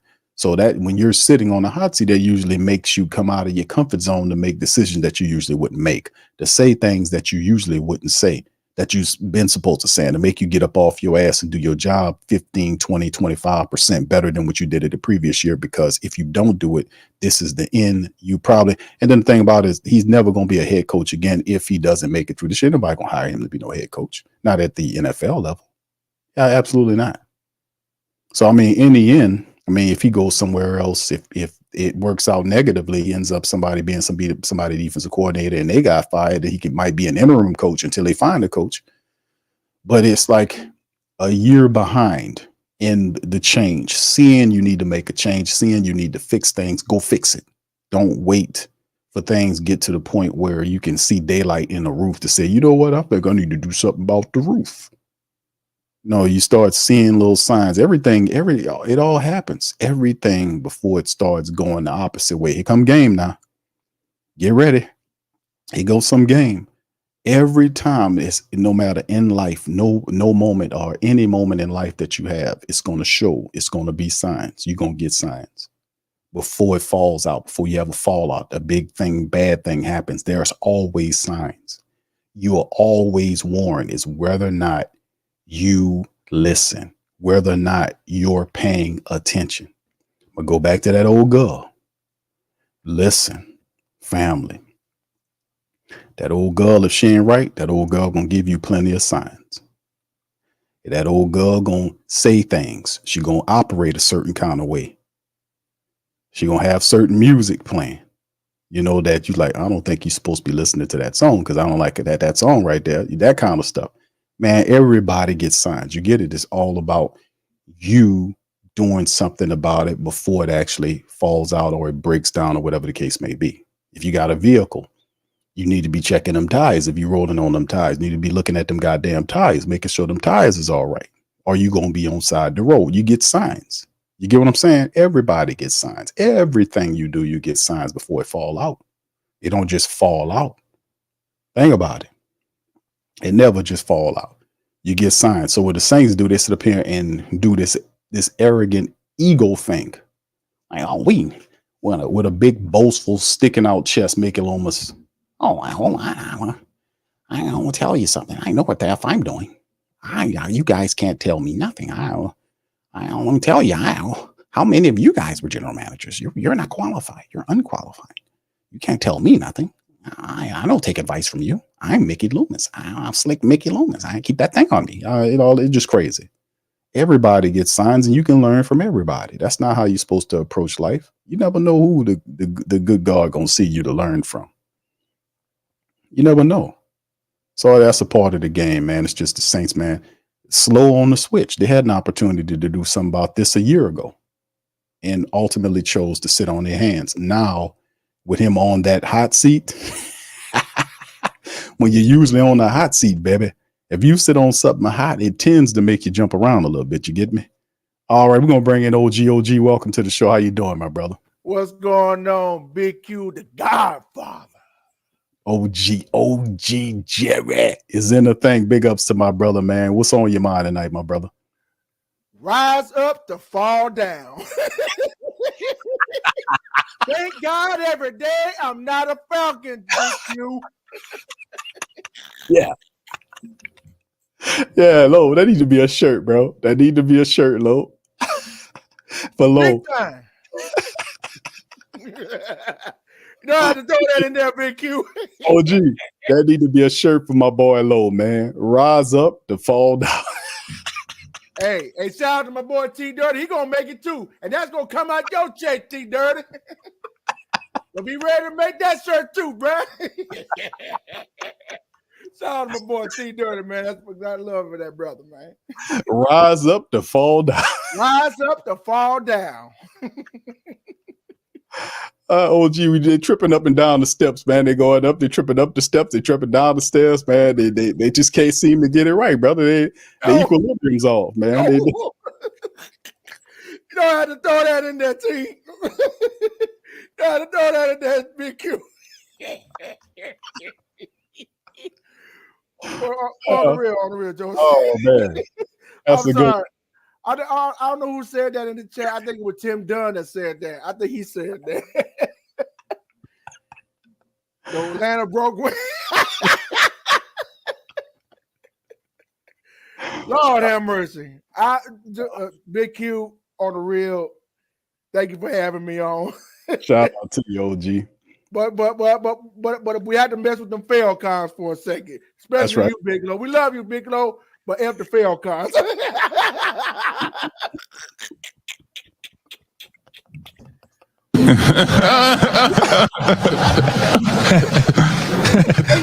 They Kawhi Leonard. Yeah, it's always good, OG, when you can pick at the Falcons, man. It's always a good day and night when you can pick at the Falcons, brother. Yep, and thank God every day I am not that, Big Q. I am Yes, not sir. that. Thank God. But anyway, on my recap from the game Sunday night, Big Q. Yes, sir. Some good I saw, and some not good, not so good. I mean, I think we talked about it about a week ago. You know, when it comes down to like the fourth down situations, Mhm. and you know, when it comes to like fourth and short, 4th and 1 or 4th and 2, the Saints go for it. Right. Instead of punting, they did that again on Sunday night. They getting much better at that. I want to see some more of that in the regular season. But what I didn't like is what Joshua Dobbs smoking that safe defense. I didn't like that. Right.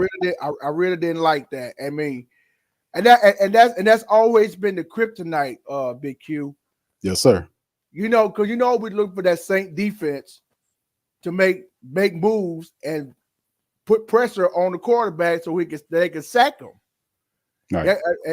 And it's a good thing that we got Chase Young along with Cam Jordan and Carl Granderson and all those guys, because that whole defensive line really going to make some noise this year. Not only that, but with that linebacker too. I like that linebacker that we got. What's the name? Number 58. Or Anthony Orji. I like that guy.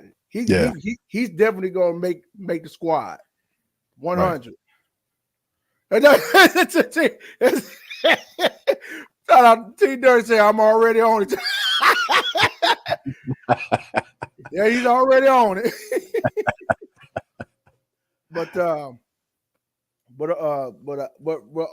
the real, despite I know it's preseason. I know it is.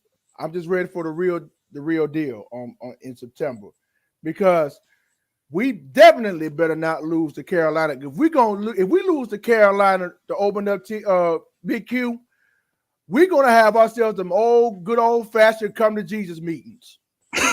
Yes. Because so help me God, if we lose to them, it's gonna be a lot of queuing, and it's gonna be a lot of answers. Going to be a lot of questions and answers why we lost to the freaking Carolina Panthers. And they over there rebuilding and trying to get everything right to beat us. Yeah, So, you got a great point on that, OG. That Carolina game is it has to be a win.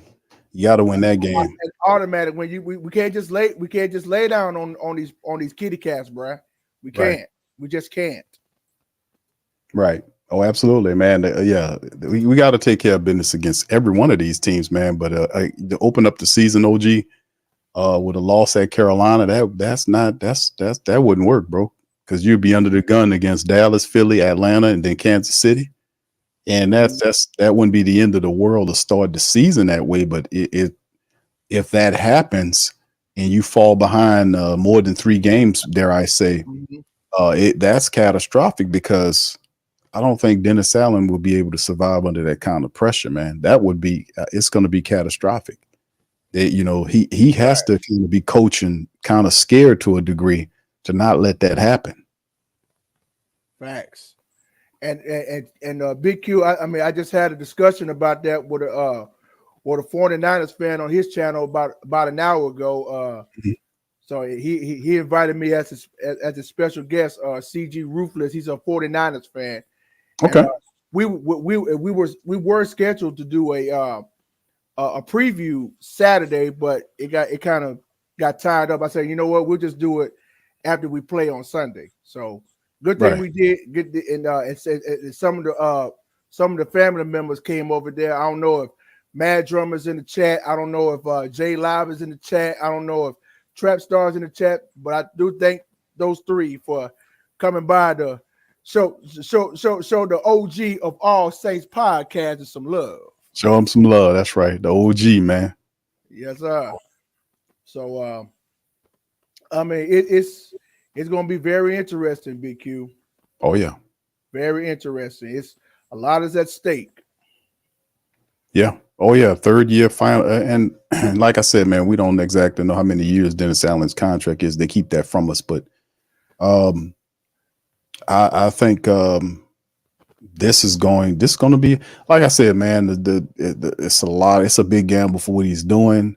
It will help because the defense will be okay. It's just the offense is the issue. You got a lot of youth over there. You counting on them to pick it up fast. You're trying to change Derek Carr and speed him up. It's a lot of habits to break in 11 years of doing what he's doing. So it's a lot of stuff that the Saints have. And they don't have to be perfect, but they have to execute. They got to keep the miscues down. They got to take the ball away. And when they get to the red zone, they got to put stuff together. Like the other night, as a collective, the Saints was like 1-11 in the third, 1 of 11 in the third down with all these different offenses that were chaired by those different quarterbacks. But they were kind of what they were 2-2 in the fourth quarter, in the fourth down, but 1-11 in third down. So there's some stuff to work on, man, going forward. But this is definitely an imperative year period, bro. Absolutely, BQ. Mm-hmm. And all I can say is I'm still riding with this team, whether we do good, and I'm gonna still ride with this team when we do bad. But I am never, ever gonna lead this squad for another team, especially the Falcons, because they doing better.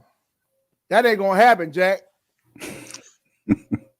Yeah, but that's the thing, though, OG. It's like at some point, that's just how the universal order works. Like you do enough, you build up to a point where you start actually achieving. That's how it's supposed to work. You make the proper decisions. You make the right decisions with coaches and talent, and you have some fortune with the injuries. You should be able to win some games. But like I mentioned in the chat, can the Saints make the playoffs this year? If that is answered pretty easily. If you believe that the Saints can win the NFC South, if they can win the NFC South, they can make the playoffs. So we don't have juggernauts in the NFC South. Carolina, both those games are winnable. The Atlanta games are winnable against that team. We might split with them.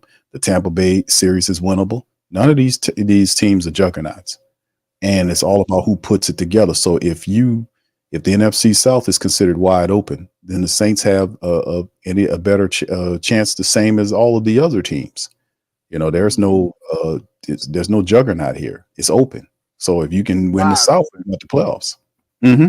That's true. And Gundam, I like what you said. They say We better sign Kamara ASAP before we play Carolina. Oh, hopefully it'll get done. I'm praying that it gets done. Yeah, I agree with you, OG. Hopefully it'll get done between now and the start of regular season. That'll be really cool to see that get happen. I know they reported it some time ago that the Saints had issued an offer. They didn't report any numbers to Elvin Kamara. I know at some point Elvin Kamara's representation sent the offer, a counter offer back to the Saints, because you very rarely sign the first deal that they give you. You know, it's usually a low ball deal. And of course they'll pivot and send a re-offer. And I'm probably sure the Saints got the re-offer on their desk and they just have to banter about what they feel is the right necessary price so both sides could be happy. But there is no ifs, ands, or buts about it. If you want to have a playoff run, you need Alvin Kamara here to make it happen. Right, Big Q. And before I get out of here, Mickey Loomis, if you're listening, get on your P's and Q's and do your job. Indeed. Yep. Absolutely, OG. I don't want to hear. I've been sleeping on the job. I said, get up and do your job. That's all I can say, Q. All right, that's pretty good, OG. All right, appreciate you. And once again, rise up to fall down. You have a good night, Big Q. Have a good night, Who Dat Nation. I love you all, and ain't nothing y'all can do about it. Who Dat for life. Let's go. All right, that's the OG Jared, man. Shout out to OG, man. Appreciate the OG. Oh man, listen, man. Oh man, just love it, man. They do it to themselves. I ain't create that crazy motto. Rise up. Rise up. Rise up. Well, you rising up, that means you was dead, right? I just asked you the question. Like, if you rising up, that's wasn't your ass dead? I mean, is that how it goes? I guess they was trying to. I don't know who came up with that, man. I was like, what? When I first heard that, I was like, what? What is that? That's what y'all gonna do? So you were rising up. That mean your ass was dead. And I was like, you go back and look at the history. Yeah, that's about right. So we rising up from the dead. We gonna take the NFC South, man. They might listen, fam. It's gonna be interesting. Like, I'm just messing with my Atlanta Falcon people, man. Y'all, I'm picking at y'all. All right, we got JT, man. If y'all won't get in here, y'all please feel free to hit the link is pinned to the chat. Right now, we got the poll question. Another poll question is, should Saints sign Kamara to a 2-year extension? 60 plus people says yes. 89% of the people, actually, 60 of the poll voters said 89% of those people said yes. 11% says no. So there you go. The Who Dats have spoken on that. That's a lopsided one right there. Brother JT, how you doing, sir? Welcome on in. All right, Q. How you doing there, Q? Long time. Good, man. Yeah, man. Good to hear from you, man. Yes, indeed.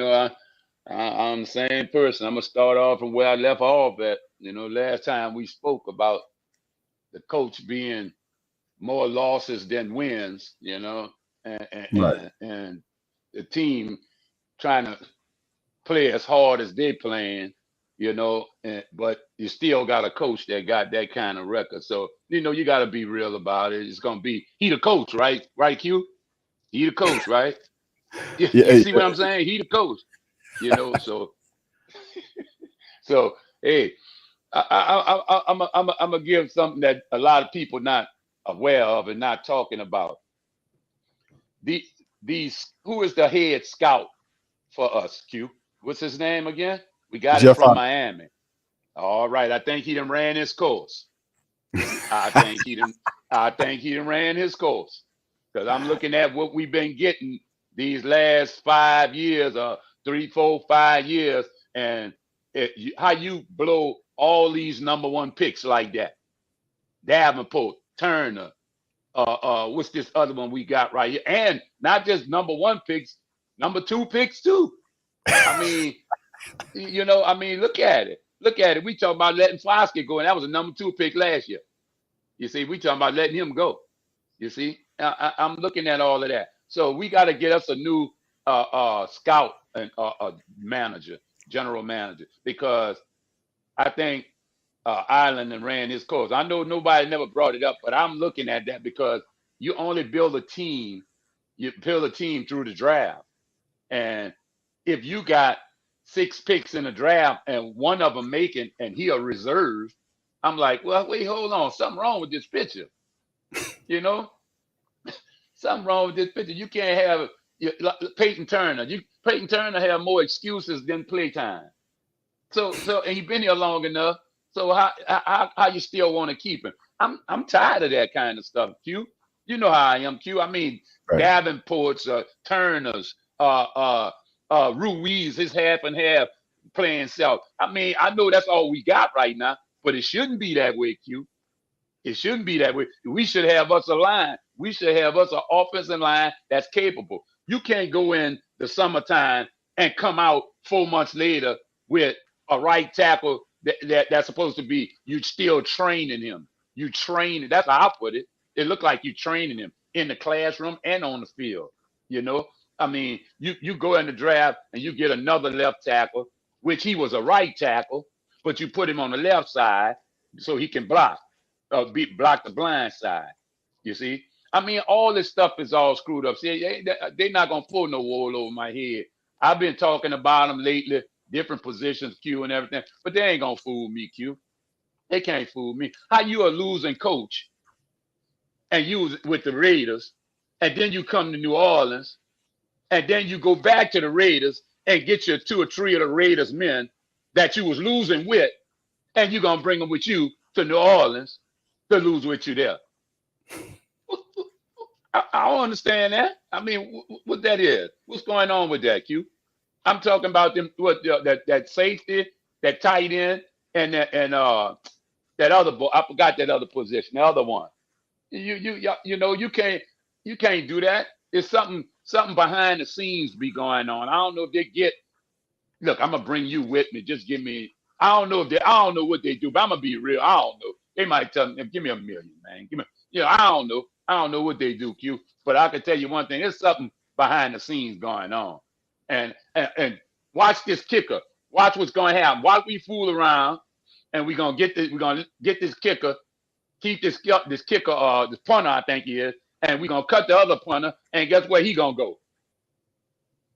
He gonna go to Denver. He gonna go to Denver.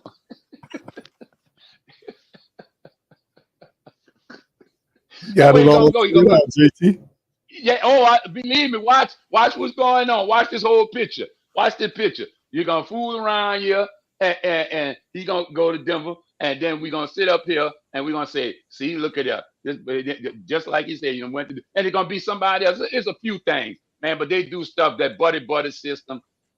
We caught up in some kind of little stuff right now, with 3 teams, Raiders, Denver, Saints. It's some kind of old stuff going on, Q. But like you always say, Q. I ain't gonna hold you too long, but I won't give one person some. Look, Q. I ain't gonna hold you too long. But I want to give some props to this young man, and I've been burying him for the longest. Not as much as I've been burying Peyton Turner, but I'm gonna keep burying him till he shovel off the team. Trevor Penning, man, you got it. He showed me a good bit that he's getting around to. He's getting it. It looked like he's just getting it because I saw him pushing people. I saw him keeping them off. I saw him his run. I never questioned his run blocking. His run blocking is to me is good. It's off the chart. But I was questioning his pass blocking, and he's getting it. But I know, and we all got to keep this in mind. He wasn't going up against the top defensive ends that he's going to be seeing the first, second, third, fourth, fifth games of the season. You see, he wasn't going up against them. But I think from what I saw that time, I got to see more, though. I got to see more the next game. That's what we're dealing with right now. Wait and see. I got to see more and then maybe I'll stay along. I'll go along with him a little more than that. But right now, we got everybody happy and everything queued for our quarterback, Derek Carr. I mean, he threw for what, 47 yards or so many. And I was telling Dolph the other day off his show, Keeping It Real podcast. I said, Dolph, I can't get too happy with him because if you look at that times 4 quarters, that's a pedestrian outing. To me, that's what, about 188 yards or something, or 160 something yards off of maybe 20 something passes. That's a pedestrian. He's supposed to be big time. He's supposed to be a big time quarterback. He's supposed to come up in here and be slinging that ball and completing them passes and stop looking like he's straining to throw a complete pass. You know, that's what it looked like to me. So you know, I know I'm going off, Q, but I ain't gonna hold you too long though, Q. You know, I'm trying to give you all what I got right now. You understand? Without mentioning this name too much, Peyton Turner. I was looking at this young fella, and the young fella was going up against. I even looked at it again. He was going up against a second and third string dude, and he still blew that sack. That was just a sack. But I mean, you can't. It's nothing you can do for me right now, Q. You are number 1 pick. There's nothing you can do for me right now that you couldn't do when you first started. Because if you're a number 1 pick, you're on the field day one, right, Q? Most times, yes. Yeah, most times. Look, Q, I'm going to tell you something. I always knew when you go in the top draft, the top 32 team in the draft, you go and get skill position players. That's what you're looking for. Now, even if I don't have a pass rusher on my team that I need that year, and there's a Lamar Jackson sitting right there, and I know my aging quarterback is aging, you get you a Lamar Jackson. That's what you do. But it was good that man didn't come here because we probably was shorting his career. His career probably been 2 years. I'm just telling you. Probably 2 years with us, fooling around with us. You understand? I understand it, me. I understand it. But Q, I ain't gonna go too much. I'm gonna leave you right there. And I'm just letting you know he gonna be a reserve again this year, Mr. Turner, because he can't beat out what we brought in already. So that's that, Q. All right, brother JT, man, letting it out, brother. Oh man, look, Q, I got notes up here. I'm sitting up here. I've been waiting on you. I've been waiting on you. I got notes sitting up here. Man, go ahead, man. Man. They can't fool me with none of that old crap.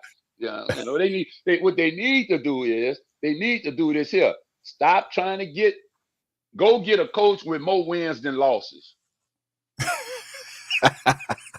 I mean, I ain't saying nothing what everybody's thinking. I mean, I know they thinking it is in the back of their head, but I like to say the real stuff because it's sitting right there in front of our face. You understand? Like everybody used to say some years ago, they used to be like, wow, our cornerbacks don't turn around. They can get the intercept. It's right there. I mean, look at the guy who was running the cornerbacks at the time. What his name was? He wasn't that good of a cornerback himself. He was with the Jets years ago. Aaron Glenn. Oh man, come on, man. Come on, man. Man, I ain't got time for none of that. Stuff like that. They set up there. How you gonna go get me a cornerback that, man, how you gonna do that and you gonna wonder why they don't turn around? Go look at his tapes. And see. You're gonna say, damn, oh, that's where they get it from. He don't turn around either.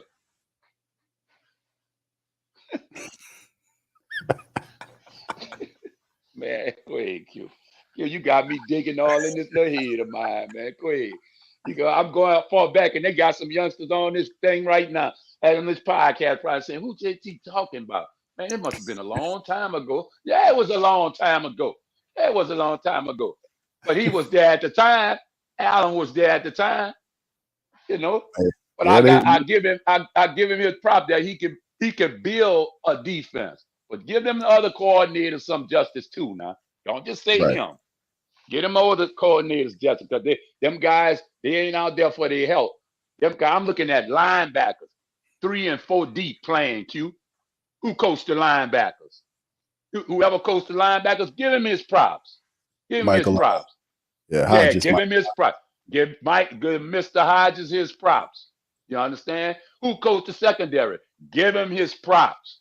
Give him his props, unless until it comes to safety, because that's a little shaky. But give him his props. Give him his props. That's all I can say. Defensive line.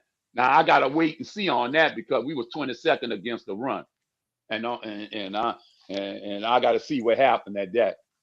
What's going to go on with that? So right now, but I mean, you give people their props on their position. Don't give all that to Dennis Allen. Dennis Allen is the head coach now. What you give Dennis Allen is what he brought in there. Derek Carr. That's what he brought in there. $150 million man. That's who he brought in there. Man, I ain't got time. People ain't gonna fool me, man. The most sidearm throwing his skate. He's scared. He don't run out. He gotta run out the pocket. He gotta do all that. He don't do none of that. He gonna stand there and get buried.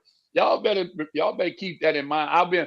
I've just been cool for a little while playing along with him, but I just want to let everybody know. Let's keep our head in the game, y'all. It's gonna be a long season, but just keep your head in the game. I'm a diehard too. I'm a diehard too. Don't say I'm not a diehard, nobody. I'm a diehard. And I want my team to win, but I want my team in the playoffs because I done seen enough of the Saints losing. I'm back, youngsters, all the way when they have the bags on their head, youngsters. Y'all heard what I said? I'm all the way back with the bags on my head. So if I was putting bags on my head and was glad to do it because I thought it was something funny to do. Let's just put the bag on it and write a 0 and 16 on it. You understand? We were the laughing stock of the NFL for a long time. Now we ain't that no more. So let's keep playing strong ball like we always. Don't play no less. I don't want nothing, no less, none of it. I want all ball. Let's dominate our division. You understand? Let's win in the Superdome. Man, we ain't even winning in the dome. Y'all better wait. Let's wait to see what's happening. Let's wait. We got a couple of steps to take. We got to win in the Superdome. You understand? We got to do that first, man. Let's get right, y'all. Let's get right. Let's stay strong though. It's gonna be a long season. All right, JT, man. I'm gone, Q. I'm gone, bro. I'm gone, Q. I had all this. Let me put my notes away, man. I'm gonna have to put this in the thing on safe, man. Put these notes in the safe, man. Refer to them at a later date, brother. See if they got them fixed, bro. That's what we gonna do. That's what we gonna do. Yeah. All right. Be cool, Q. Y'all take it easy. You too, my brother. Thank you, man. Appreciate you, brother JT. That brother JT, man, a diehard to the bone, Gristle, man. Shout out to brother JT, OG, Trey, all the family members, man. Listen. Oh, man.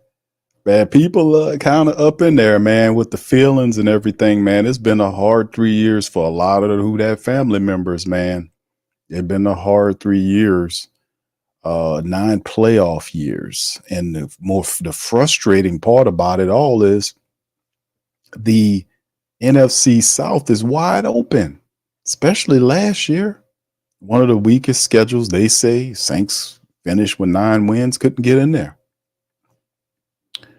This year, we got a couple of teams that's, well, I mean, I ain't going to discount what Tampa Bay did. They lost Canellis, and it's still to be determined how the offense functions. He was the QB whisperer that helped Baker Mayfield. But is Baker Mayfield last year's Baker, or did he become Faker Mayfield with Canellis there? A lot of questions yet to be answered. They did kind of add some talent to see if they could try to go back and win the NFC South again. Carolina, they did a whole bunch of stuff. They done changed, they fired everybody on the, offensive side. And their defense is a pretty damn good young unit. Canellis is there in Carolina, whispering to Bryce Young. And Bryce Young had a fantastic practice the other day. They trying to win something, man. And then of course the Saints, they got everything, man. The Saints just need the quarterback to stay on code. We need to get the running back going, the running game going. Our defense is okay. I see a lot of questions with our special teams unit. Like Blake Grupe, but the punters suck, man. The punters are not good. I don't know what they're going to do with Matt Highball and all these guys and that other kicker from freaking Australia. Both of them actually from Australia, man. It's crazy, man, to be honest with you about these guys. But we'll see. We'll see where the hell it's aiming at. Very interesting. All right, a few questions from the fam, man. Appreciate y'all asking that poll question. Should the Saints sign Kamara to a 2-year extension? 90% of the pollers says yes. Now, you would hear, and I hear a lot of people commenting on whether Alvin Kamara should be brought back. Well, now, Q, he's 29, going into 30, da-da-da-da. But fam, it's always like a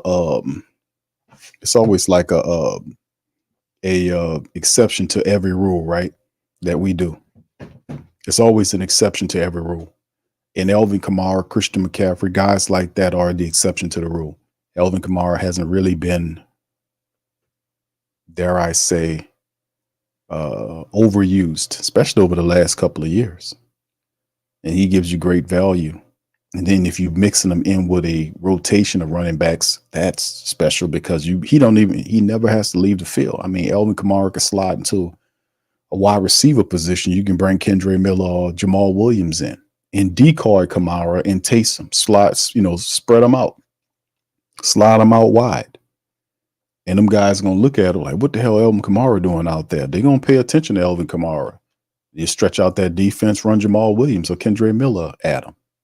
I mean, there's many different, that's what people like Taysom, Alvin, Chris Olave, that's what they do for you. They force the defense to want to double team them. And when they're doing that, that means somebody else is open. Or, Alvin Kamara, you can't single check Alvin Kamara. Very few people could do that. Or Taysom Hill. So that's a big part of it. And of course, Derek Carr has to be able to make throws. He was a little erratic with several throws in the game.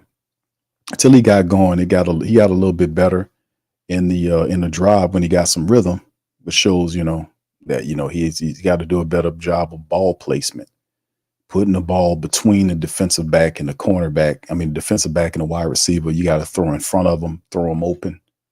And I don't know, Carr has to work on that. And he never was a super terrific, accurate dude. His skill is throwing the deep ball, laying the deep ball out there. He wasn't really super known for being super accurate like a Drew Brees or anybody of that ilk. Deep ball throwing ass quarterback. So the Saints would just have to utilize these guys to their best ability, like not changing them into something that he can't be. That's the truthfulness of it. He's in his 11th year. You trying to speed him up and all that stuff is well and good, but you got to understand who he is at this stage. You're not going to get him to change radically different. He has 11 years of habits that'll be incredibly difficult for him to break, and trying to get him to speed the clock up in his head. You'll see some improvement there. I'm not saying he can't adjust to what you're asking him to do, but you have to be mindful of how much you're trying to get him to do in that amount of time. And like I said, my focus would be on just running the football and letting him operate, because he can operate play action. He can do that. That's one of the best things he can do outside throwing the deep ball. He can run that play action. He did that that's what they were saying about Derek Carr, what he looked so good for last year. I mean, he was operating the goddamn play action. He wasn't out there just willy-dealing and throwing around. He was in the play action. That's what play action Carr looks like. They were operating, running the ball. They were running the ball, and they had the play action going, and Derek Carr looks really comfortable because he's not the primary weapon that's driving the team. You're using a running game and the passing game off the back. It's secondary, passing game secondary. That's off of it. Primary run, secondary is the passing game. You get what I'm saying? Primary and secondary. So that's what we have to focus on doing early on to gain success. Now, we just got to test it, man. We have to have that attitude. That's the biggest component here. Now, people talking about, can the Saints make the playoffs? Like I said, can you win the NFC South? It's not a juggernaut division. It's actually wide open. Saints just have to stay on code just well enough to be able to do it. They got a tough group of games to start the year off, starting with Carolina, which should be a winnable game. I don't want to put nothing past them because that's a trap game. That Carolina game is a trap game. That's a trap game because you got at Dallas behind them, and then Philly at home. The next game, you kind of hope they have the discipline not to peer over the shoulder of Carolina. That's how you get beat. That Carolina game's a trap game because you go to Dallas behind it. You got to watch that one. That's gonna be that's how you get beat. So they have to be intelligent and operate that way. So, like I said, I'm not too terrible about them. Like I said, I'm just gonna wait and see how they operate and see what they do. See how they put it all together, man. This is the year. All right. So anyway, the Rook says, I think they're gonna affect them negatively losing Canellis. Okay, thank you, bro. Appreciate you. That shout out to you. Hemisphere says the first 6 games will tell us a lot about the Saints this year. Indeed, you can see it on the schedule. Right? That's why I got it pulled up here. Yeah, I'm not even looking at the rest of it. The first 11 weeks are pretty good. Like we focus on Dallas, Philly, Atlanta, Kansas City, but don't look past Tampa Bay. Denver on a short week with Sean Payton coming in here. Los Angeles Chargers are not a pushover team. They got Harbaugh over there. We got Carolina at Carolina, which they usually play difficult. And then you come home for Atlanta, which is always going to be a fight. And then Cleveland, depending on the Jameis, Deshaun Watson. I'd probably say Jameis to be in that game. Might have a little axe to grind against Cleveland. And Cleveland's not a pushover either. So you have a lot of tough games before you go into the bye. We can come out against the Rams, and we've had issues beating the Rams. So it's a long season, and it's going to be a interesting season to say the least, and I'm looking forward to it. All right. What's up, Duke? How you doing, sir? Appreciate you there. Big Q, mismatch nightmare. That's right, fam. Yeah, exactly. That's my little term now. I like to say, what's up, Divine says Carr have to get out his head and focus. Yes, indeed. Reginald says Saints offense looked good. Defense was wreaking havoc on the 49ers young quarterback. He's I can't see what that is. Is that a devil or something? All right.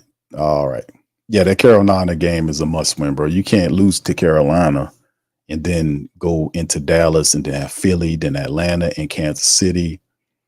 Because to be told, I think a lot of the Who Dat Nation would be happy if the Saints were to come out of those 4 games, Dallas, Philly, Atlanta, and Kansas City 2-2. That could very well would happen because I'm not expecting them to be 6-0, by the time they get out of that gauntlet. It'll be difficult, man. It depends on who these teams are, how they plan, and that's very difficult to forecast on that right now, man. It's a week to week situation, man. Carolina is definitely a must win, but it's the ultimate trap game. I ain't gonna lie to you. Starting the season off with a trap game with Dallas behind them. Yeah. He says you lose that, you start 0-3. A Carolina loss, you got Dallas and Philly, Atlanta, and Kansas City. The Saints would be fortunate if they come out of there 2-2. L Dub says also, let's not forget that the first 4 games are from the NFC teams. So definitely can't afford to drop the ball with those games because it might bite them in the end. Yes, you got Carolina to start it off. You got the week 4 matchup against Atlanta, week 6 against Tampa Bay, week 9 against Carolina, and then week 10 against Atlanta. And then that's pretty much it from the NFC South schedule until you play the Buccaneers in Tampa at the back of the season. So the week 18 is the final game. So your NFC South schedule is going to be wrapped up by week number 10 outside of the Tampa Bay game in Tampa. You get what I'm saying? So we'll be done with Atlanta by, the series with Carolina and Atlanta by week 10. So yeah, these games, yeah, it's a good mixture of competing teams because Dallas is supposed to be seen as a contender. Philly is supposed to be a contending team. Atlanta is supposed to be on another level. Kansas City is obviously the Super Bowl team, so you got them. So you have teams here, that's supposed to be, in the top of the division that you'll be matching up against. And that also will tell the tale how good your squad is, and do you belong up there in the top 4 or 5 teams in the NFC? You get what I'm saying? All right. Thank you, L-Dub. Shout out to you. Reginald says, let's take care of business. They have to start off fast. They can beat the Cowgirls. Got to start off fast. Thank you, Reginald. Divine says 2-3 going into week 6 would be a given. Yeah, if the Saints, as long as the Saints are not trailing, like they're not in the 3-game deficit, because that's the nightmare scenario for the Saints is if they beat Carolina and then lose games against Dallas, Philly, Atlanta. I'm expecting them to beat Atlanta because you don't want to lose against Dallas or Philly. These are 2 tough teams. Saints have a good schedule. So you got those 4 games, Dallas, Philly, Atlanta, and Kansas City. You'd be fortunate if they finish that 2-2. But anything less than that, like if they come out of that gauntlet, early gauntlet of games, 2 or 3 losses behind, going into the Tampa Bay game and all that kind of stuff, it could get real serious for the Saints, man. It can get real serious for them real quick because then the pressure's going to build quick. So we just, like I said, we need to just take care of business, man, and just stay away from that. Just stay away from that, period. Stay away from that. Just handle it one game at a time. Run the football, control your miscues, pre-snap penalties, keep that out of the way, and just handle business, man. That's what you got to do.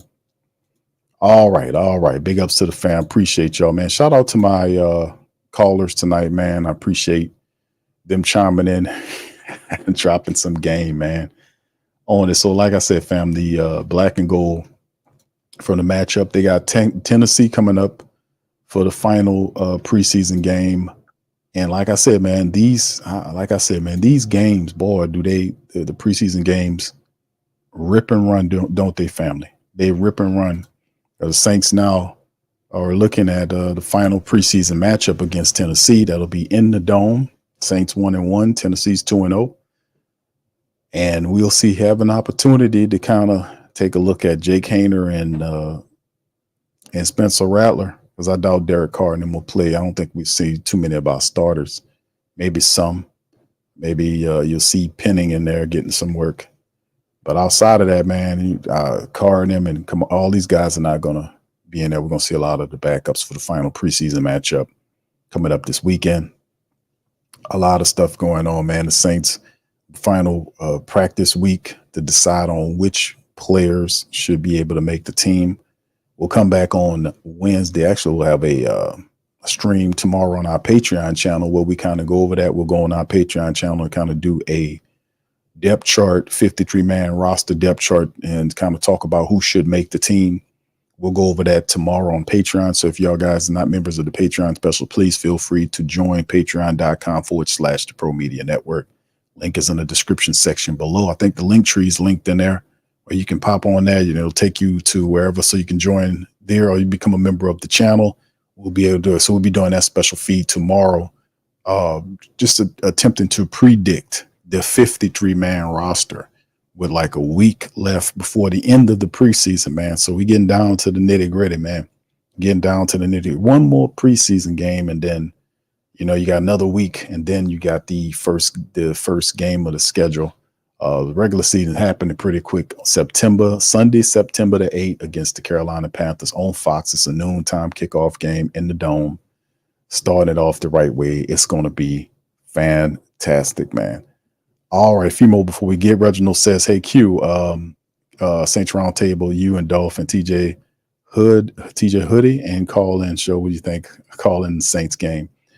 We have to talk about it, bro, because when you do the call-ins, that like you mean call in the game, like a play-by-play, usually that's kind of, I don't like to do that call-in stuff because it's this depending on what you're watching it on. Like if you have digital television, your feed is faster than somebody else's feed because somebody might be watching it on something else and they'll be depending on 2 to 3, 5 seconds behind you. So the time is off. It makes for a weird feed. Like you'll be ahead of them and then you'll be calling a game like you're a fortune teller and then they'll see it seconds later after you call it. So, that kind of throws me off the feed wise. But in terms of a regular stream talking about Saints stuff, that's fine. We do that all the time. The NFC Roundtable is coming up soon, man. We kind of working it out for the time and date. So for me, Lowell, Dave Rashad and Big Game James from the Big Game podcast. We're going to be doing a round table very soon, man. Very soon. Maybe this week. Y'all be looking out for that as well. You know, it's always super cool when we get together. I love our NFC roundtables. It's great comment, a great community we have between us, man. I think it's the best in the business, man, how we do it, man. Because it's like everybody got love and respect for each other. We've been, you know, we listen to each other's streams. Everybody, all these guys are knowledgeable. We got great repartee. So it's always great when we put our NFC South roundtables together, man. It's terrific. All right. Tim says, cut Flopsky before, but he'll clear waivers. I don't think they're gonna release him, brother. Brother Tragic says, unfortunate for your running backs, you're on borrowed time after 30. That's you do agree, brother Tragic, that there is an exception to every rule, and AK-41 is the exception. A 2-year extension would not hurt the Saints with Alvin Kamara. And besides, it's not like Alvin Kamara is the best offensive player you have. You do not have a replacement for Alvin Kamara. He knows this, and he does have a bit of leverage right now. The Saints can be stubborn and decide not to pay him. They have that right too. Well, like I said, if you got Alvin Kamara, it doesn't hurt my feelings if they were able to sign him to a 2-year extension where they have him. And at that point, because even when Alvin Kamara turns 30, he's not like a 30-year-old. His body's not like a rundown back. I keep saying that about Alvin Kamara. His body's not run down. He's in great shape. Hell, Alvin Kamara could play right now if he wanted to. He's one of the rare players that we have that you could put him out there. He can go run a full game for you. He's always in tip-top shape. Always at the top of his game. I don't think a 2-year contract would hurt Alvin Kamara to come back under the Saints offense. I would definitely give him that. I mean, didn't he earn it? Doesn't he earn it? I mean, you could pay Cam Jordan with no questions. They paid Cam with no questions. But Alvin Kamara got all the questions. And like I said, man, don't forget what they said, because nobody investigated this. They investigated this. Alvin Kamara said that they wanted me to do what they wanted me to do what they wanted me to do, and I ain't do it. He said that he said, what was the word that he used? What he said, feelings. I'm gonna have to go back and listen to that portion again. I'm gonna have to go back and listen to that Alvin Kamara interview when he first got to camp. And his first interview, and he was talking about everything. He gave a whole game plan out about it. And he was talking about the feeling was, he said the feeling was that I didn't do what I was supposed, I didn't, I forgot how he phrased him. I have to go and pull it back, but he's like, I didn't do what they wanted me to do. And whatever. And he said he believed that was the point of contention, that whatever he wanted him to do, he didn't do it. And he believed that's why he was having issues. And the question I asked when he said it was, hold on, what the hell did the Saints want him to do? What did they want him to do? None of them reporters asked no question. They didn't follow that. All of the million questions they asked, they didn't. That was a layup for them. Nobody even approached that shit. They didn't even go nowhere near it. They let it go. And I was like, hold on. What did they want him to do? Some of the family members from the Great Saint Think Tank said, Q, I think they probably wanted him to apologize or something, because Alvin was one of the vocal leaders last year that didn't like the direction of what the team was doing. Lattimore was one. Alvin Kamara was one. Cam talked on it, but Cam talked on it really, politically. He didn't go in like Alvin was. And he was one of the, quote, fractured, unquote, players that we talked about in the locker room that, I said, family, you'll know who it is when the season over with. You'll start seeing these guys step forward and all this. And Alvin Kamara was one of the guys that didn't like how things was going in the locker room last year and was talking on it. So was it an apology is what they wanted? Who knows? But the point is they never investigated. They never asked questions to follow up. What did the Saints want Alvin Kamara to do that he didn't do? And that he believes that is the reason why he's having contract issues, because this is a done dollar. You gave Cam money, you gave him, and he says he wants to be a finish a Saint. It ain't no question in my mind. Alvin Kamara should finish a Saint. And when the Saints ever gave a damn about money? with Mickey Loomis. Now all of a sudden, when it come down to Elvin Kamara, he cares about money. He paid Pete Werner what, $17 million, $17.5 million for Pete Werner, and you bring a guy in here to compete with him. None of that makes sense to me. That's why I'm saying Mickey Loomis is cracking the F up, man. None of that makes sense. He's operating emotionally, and I don't like that. I don't like that. And nobody but the great Saint think tanking is pulling this goddamn card. I don't like that. What's up, Pelicans? Nola, how you doing, fam? All right, what's up, Eugene says, who that from South Philly, Q, crawfish and cheese steaks tonight, fam. Oh, go ahead on, Eugene, bro. Why you teasing, brother? Why you doing that, brother? That's wrong, brother. All right. Reggie says, Q, has Big Low Country turned the cartwheel yet about yeah, they love that, man. I know Lil and them love that they're talking about you're not gonna be able to throw on them with Bates and Simmons back there. I say that's fine, man. Sooner or later, when we get to running the ball, you're gonna have to drop one of them safeties down there. Sooner or later, you're gonna have to drop one of them safeties down there. When we start running the ball, you're gonna have to put one of them safeties down there. And when we do that, we're going up top of your head. And I see how he handled that shit. So, like I said, man, it's going to be fun watching. It just makes it for grander football, in my opinion, man. Pelicans knows his Q. If them punters make the 53, we're in trouble. Grab the 49ers punter. They're not cutting them loose, bro. They're not cutting that guy loose. That guy was spectacular last night, man, kicking that ball like that. I was like, man, it took the Saints would have to combine them punters to make him have a decent outing against that guy. That guy was spectacular. He knew he had the perfect reverse spin on the ball. He'll punt the ball will spin back, hit the ground, and bounce up. Not like a bullet, but it would bounce up where the guy was right there. All he had to do is just grab it. It'll touch down and then bounce up in the air right into his hands. And it wasn't a violent bounce like it hit and then it shot backwards. You see what I'm saying? He placed it every time, all of his punts, and I think he had like 4 punts. All 4 of the punts ended up inside the 20. That guy was kicking the hell out of the ball, and I was like, damn. Then you could start seeing it's a method with how he was doing. He had it down. He had it down. He was punting his ass off and backing the Saints up, man. That's what you need. I mean, we used to have that with Tommy Morstead. Blake Gillikin was good, and the Saints put him in the street. Now we got 2 foreign punters that none of them are actually good enough to play a full season. We don't know what Matt Highball is, but the Saints really need to investigate finding a punter of some type of veteran that can help the Saints out. And I don't know if perhaps they'll find one. I'm not certain, man, but they really made a difficult situation by putting Blake Gillikin in the street. Blake Gillikin shouldn't have been cut. That was just that dumb decision by Dennis Allen. Now we're looking for guys.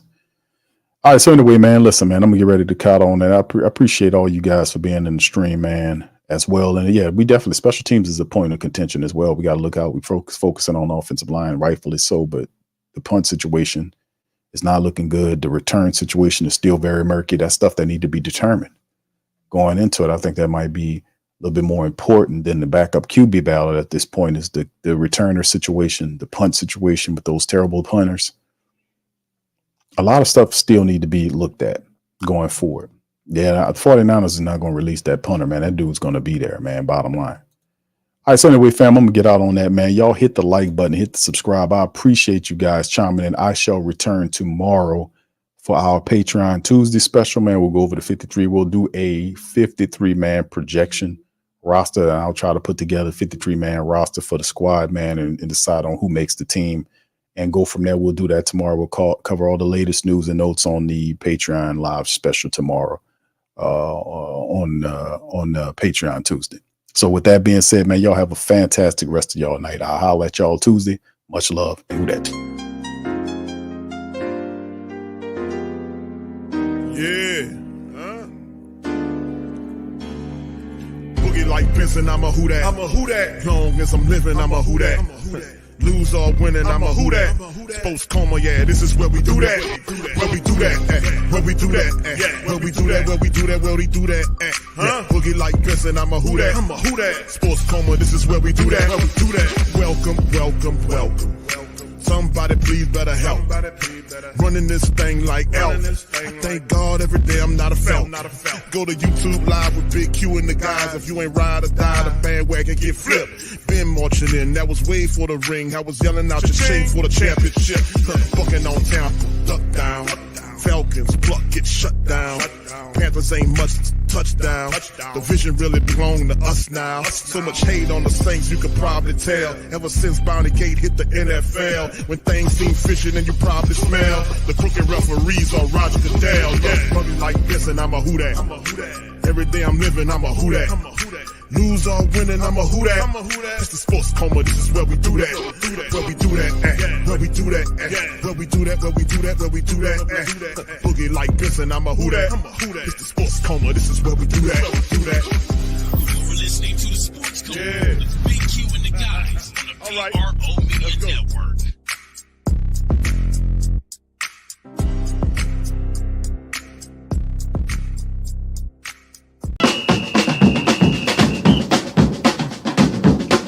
Say they gon' beat them, say who that? Who that? Who that say they gon' beat them, say who that? Who that? Who that say they gon' beat them, say who that? Bet Online is the world's most trusted betting platform and your number one source for everything football. From the preseason NFL to college kicking off, Bet Online has every stat, every matchup, and even live odds and spreads while the games are being played. Think you know your stuff? Get on our winner takes all $300,000 NFL pool for the upcoming season. When the game's over, head on over to our online casino and get in on a game of blackjack or poker, or unwind with over 150 slot games. Head to the website today and use the promo code BELIEVE, that's BLEAV, and get in on the action. Bet Online, the game starts here.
WhoThatDaily.com. That's right, the WhoThatDaily.com. Your one-stop shop for everything New Orleans Saints, New Orleans Pelicans, LSU Tigers, even the top flight boxing news. So if you're a Who That and you're looking for a place to stay up on your team, WhoThatDaily.com is your site. The WhoThatDaily.com for the sport Who That in all of us.